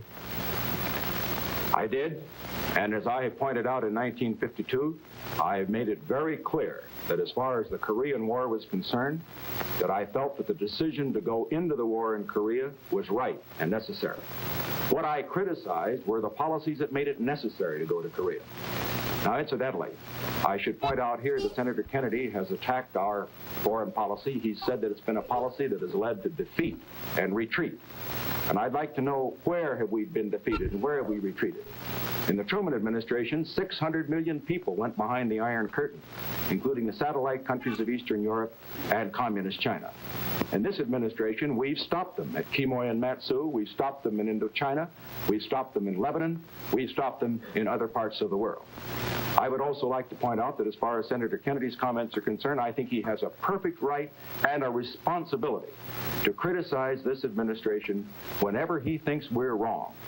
But he has a responsibility to be accurate. Yes. And not to misstate the case. Yes. I don't think he... So there's been there have been so many things where JFK tries to hit Nixon or Eisenhower on, and Nixon's like, well, you're not being accurate. And I think that this is the thing that he's had to do this whole event, and he's finally doing it, is just kind of really putting the nail to the coffin of being like, you're not even telling the truth half the time with a lot of the things that you're saying. He should say that our prestige is an all-time low. I think this is very harmful at a time Mr. Khrushchev is here. Harmful because it's wrong. I don't think it was helpful when he suggested, and I'm glad he's corrected this to an extent, that 17 million people go to bed hungry every night in the United States. Now, this just wasn't true. He said that? Now, there are people who go to bed hungry in the United States. Far less, incidentally, than used to go to bed hungry when we came into power at the end of the Truman administration. But the thing that is right about the United States that should be emphasized is that less people go to bed hungry in the United States than in any major country in the world. We're the best fed, we're the best clothed, with a better distribution of this world's goods to all of our people than any people in history. Now, in pointing out the things that are wrong, I think we ought to emphasize America's strength. It isn't necessary to run America down in order to build her up. Now, just so we get it absolutely clear, Senator Kennedy must, as a candidate, as a candidate in 52, criticize us when we're wrong. And he's doing a very effective job of that in his way. But on the other hand, he has a responsibility to be accurate. And I have a responsibility to correct him every time he misstates the case. And I intend to continue to do so. Senator Kennedy. Well, Mr. Nixon, I'll just give you the testimony of Mr. George Aiken, Senator George Aiken, the ranking minority member, Republican member, and former chairman of the Senate Agricultural Committee, testifying in 1959, said there were 26 million Americans who did not have the income to afford a decent diet. Mr. Benson, testifying on the food stamp plan in 1957, said there were 25 million Americans who could not afford a elementary low-cost diet. And he defined that as someone who uses beans in place of meat. Now, I've seen a good many, hundreds of thousands of people who are not adequately fed. You can't tell me that a surplus food distribution of 5 cents per person, and then nearly 6 million Americans receiving that, is adequate. You can't tell me anyone who uses beans instead of meat in the United States, and there are 20 25 million of them, according to Mr. Benson, is well fed or adequately fed. What? Wait. So you're saying that it's impossible to be eating beans primarily and be well fed? You set a ridiculous bar for what it means to not have adequate food. Even if you look today, I don't know if everyone eats like beans is not like an inferior food. Beans has like a fair bit of like protein and stuff. So just the idea that like you're eating beans rather than meat to save money means that you're like starving, basically. Like you're using these like, now I will say that meat is probably higher quality food than beans, yes, but it doesn't mean that you're starving if you're eating beans. Like I feel like a little bit of an oxymoron there. I believe that we should not compare what our figures may be to India or some other country that has serious problems, but to remember that we are the most prosperous country in the world and that these people are not getting adequate food. And they're not getting, in many cases, adequate shelter. And we ought to try to meet the problem. Secondly, Mr. Nixon has continued to state, and he stated it last week, these fantastic figures of what the Democratic budget platform would cost. They're wholly inaccurate. I said last week I believed in a balanced budget. Unless there was a severe recession, and after all, the worst unbalanced budget in history was in 1958, $12 billion, larger than in any administration in the history of the United States. So that I believe that on this subject, we can balance the budget unless we have a national emergency or unless we have a severe recession. Mr. Morgan with a question for Senator Kennedy. Senator, Saturday on television, you said that you had always thought that Quemoy and Matsu were unwise places to draw our defense line in the Far East. Would you comment further on that and also address to this question, couldn't a pullback from those islands be interpreted as appeasement? Well, the United States has on occasion attempted, mostly in the middle 50s, to persuade Chiang Kai-shek to pull his troops back to Formosa. I believe strongly in the defense of Formosa. These islands are a few miles, 5 or 6 miles off the coast of Red China within a general harbor area and more than 100 miles from Formosa. We have never said flatly that we will defend Quemoy and Matsu if it's attacked. We say we will defend it if it's part of a general attack on Formosa, but it's extremely difficult to make that judgment. Let's see here.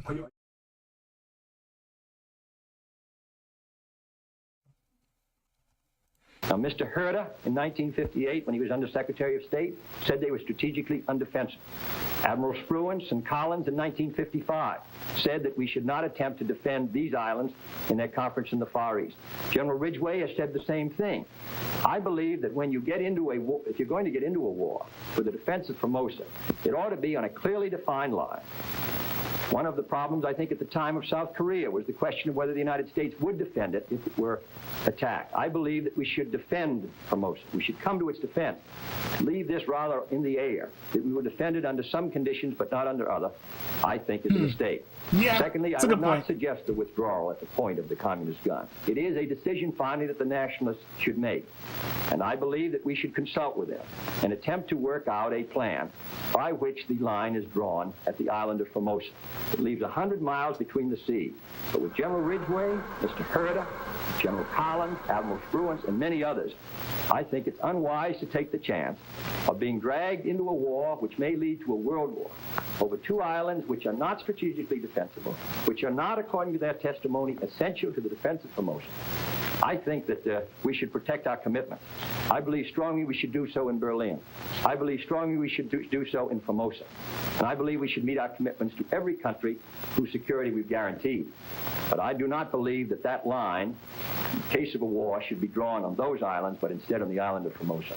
And as long as they are not essential to the defense of Formosa, it's been my judgment ever since 1954, at the time of the Eisenhower Doctrine for the Far East, that our line should be drawn in the sea around the island itself. Mr. Vice President. I disagree completely with Senator Kennedy on this point. I remember in the period immediately before the Korean War, South Korea was supposed to be indefensible as well. Generals testified to that. And Secretary Atchison made a very famous speech at the press club early in the year that Korean War started, indicating in effect that South Korea was beyond the defense zone of the United States. I suppose it was hoped when he made that speech that we wouldn't get into a war, but it didn't mean that. We had to go in when they came in. Now, I think as far as Quemoy and Matsu are concerned, that the question is not these two little pieces of real estate. They are unimportant. It isn't the few people who live on them. They are not too important. It's the principle involved. These two islands are in the area of freedom. The nationalists have these two islands. We should not force our nationalist allies to get off of them and give them to the communists. If we do that, we start a chain reaction, because the communists aren't after Quemoy and Matsu, they're after Formosa. In my opinion, this is the same kind of woolly thinking that led to disaster for America and Korea. I'm against it. I would never tolerate it as President of the United States, and I will hope that Senator Kennedy will change his mind if he should be elected. Gentlemen, we have approximately 4 minutes remaining. May I ask you to make your questions and answers as brief as possible? Oh, wow, time's going to be fun. And Mr. Levy has a question for Vice President Nixon. Vice President, you are urging voters to forget party labels and vote for the man. Senator Kennedy says that in doing this, you are trying to run away from your party on such issues as housing and aid to education by advocating what he calls a Me Too program. Why do you say that party labels are not important? Because that's the way we elect a president in this country, and it's the way we should. I'm a student of history, as is Senator Kennedy, incidentally. And I have found that in the history of this country, we've had many great presidents. Some of them have been Democrats, and some of them have been Republicans. The people, some way, have always understood that at a particular time, a certain man was the one the country needed. This is true. Now, I believe that in an election, when we are trying to determine who should lead the free world, not just America, perhaps, as Senator Kennedy has already indicated, the most important election in our history, it isn't the label that he wears or that I wear that counts. It's what we are. It's our whole lives. It's what we stand for. It's what we believe. And consequently, I don't think it's enough to go before Republican audiences, and I never do, and say, look, vote for me because I'm a Republican. I don't think it's enough for Senator Kennedy to go before the audience. To be fair, though, he did say, when it came to his plan on race, he was like, oh yeah, it's all spelled out in the Republican Party platform. So he did say that, to be fair. But yeah, that is a good point. No one explicitly goes out and they're like, vote for me because I'm a Republican. On the Democratic side and say, vote for me because I'm a Democrat. That isn't enough. What's involved here is the question of leadership for the whole free world. Now, that means the best leadership. It may be Republican, it may be Democratic, but the people are the ones that determine. The people have to make up their minds. And I believe the people, therefore, should be asked to make up their minds, not simply on the basis of vote the way your grandfather did, vote the way your mother did. I think the people should put America first, rather than party first. Now, as far as running away from my party is concerned, Senator Kennedy has said that we have no compassion for the poor, that we are against progress. The enemies of progress is the term that he's used and the like. All that I can say is this. We do have programs in all of these fields, education, housing, defense, that will move America forward. They will move her forward faster, and they will move her more surely than his program. This is what I deeply believe. I'm sure he believes just as deeply that his will move that way. I would suggest, however, that in the interest of fairness, that he could give me the benefit of also believing as he believes. Senator Kennedy. Well, let me say I do think that parties are important in that they tell something about the program and something about the man. That is true. Abraham Lincoln was a great president of all the people, but he was selected by his party at a key time in history because his party stood for something. The Democratic Party in this century has stood for something. It has stood for progress. It has stood for concern for the people's welfare. It has stood for a strong foreign policy and a strong national defense, and as a result, produced Wilson, President Roosevelt, and President Truman. The Republican FDR. Party is I've never been a fan of FDR. No, I've never liked him. Landon. They do stand for something. They stand for a whole different approach to the problems facing this country at home and abroad. That's the importance of party, only if it tells something about the record. And the Republicans in recent years, not only in the last 25 years, but in the last 8 years, have opposed housing, opposed care for the aged, opposed federal aid to education, opposed minimum wage. And I think that record tells something. Thank you, gentlemen. Neither the questions from the reporters nor the answers you heard from Senator John Kennedy or Vice President Richard Nixon were rehearsed. By agreement, neither candidate made an opening statement or a closing summation.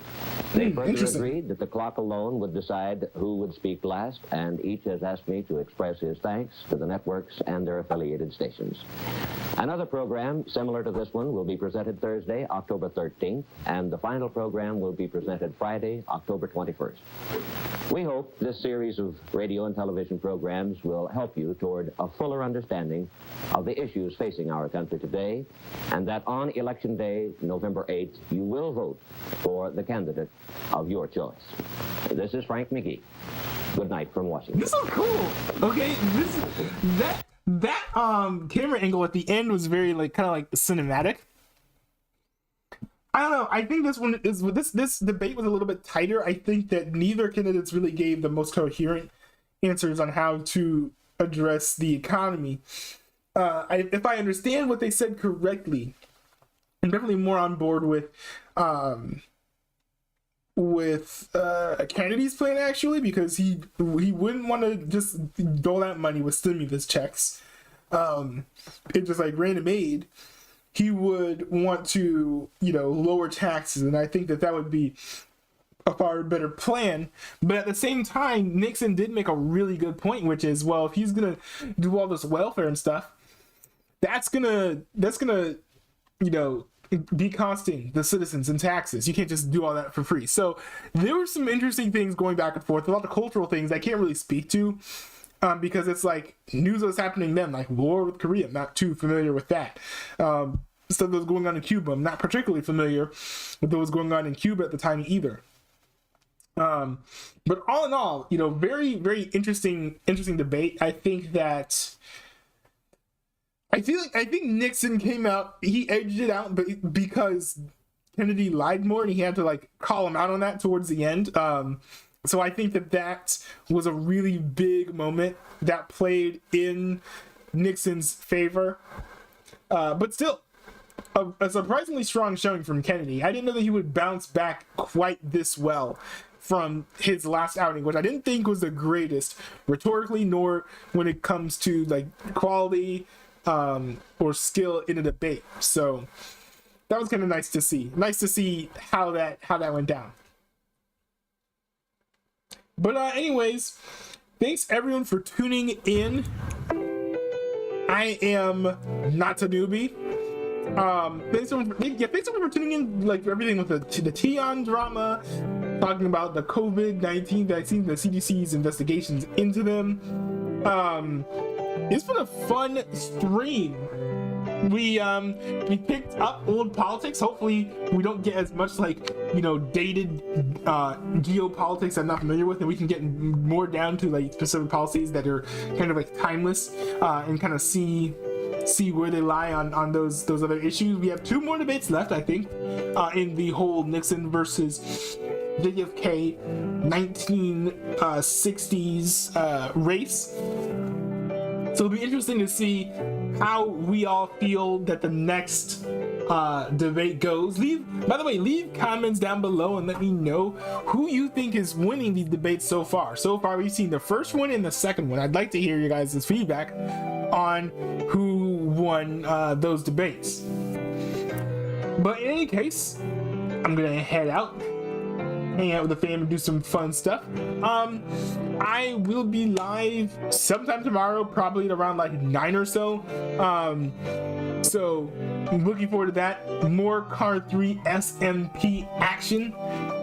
Think about on leveling up my my villagers some more, but I also want to like do some excursions with the Car 3 guys, because I haven't really gone on like big excursions with them in a while. And I know that some of them haven't been as available, but hopefully they're available, and hopefully they have some fun stuff planned. I'll have to reach out to them on the Discord and see, but in any case, that's all I got. Peace out, y'all.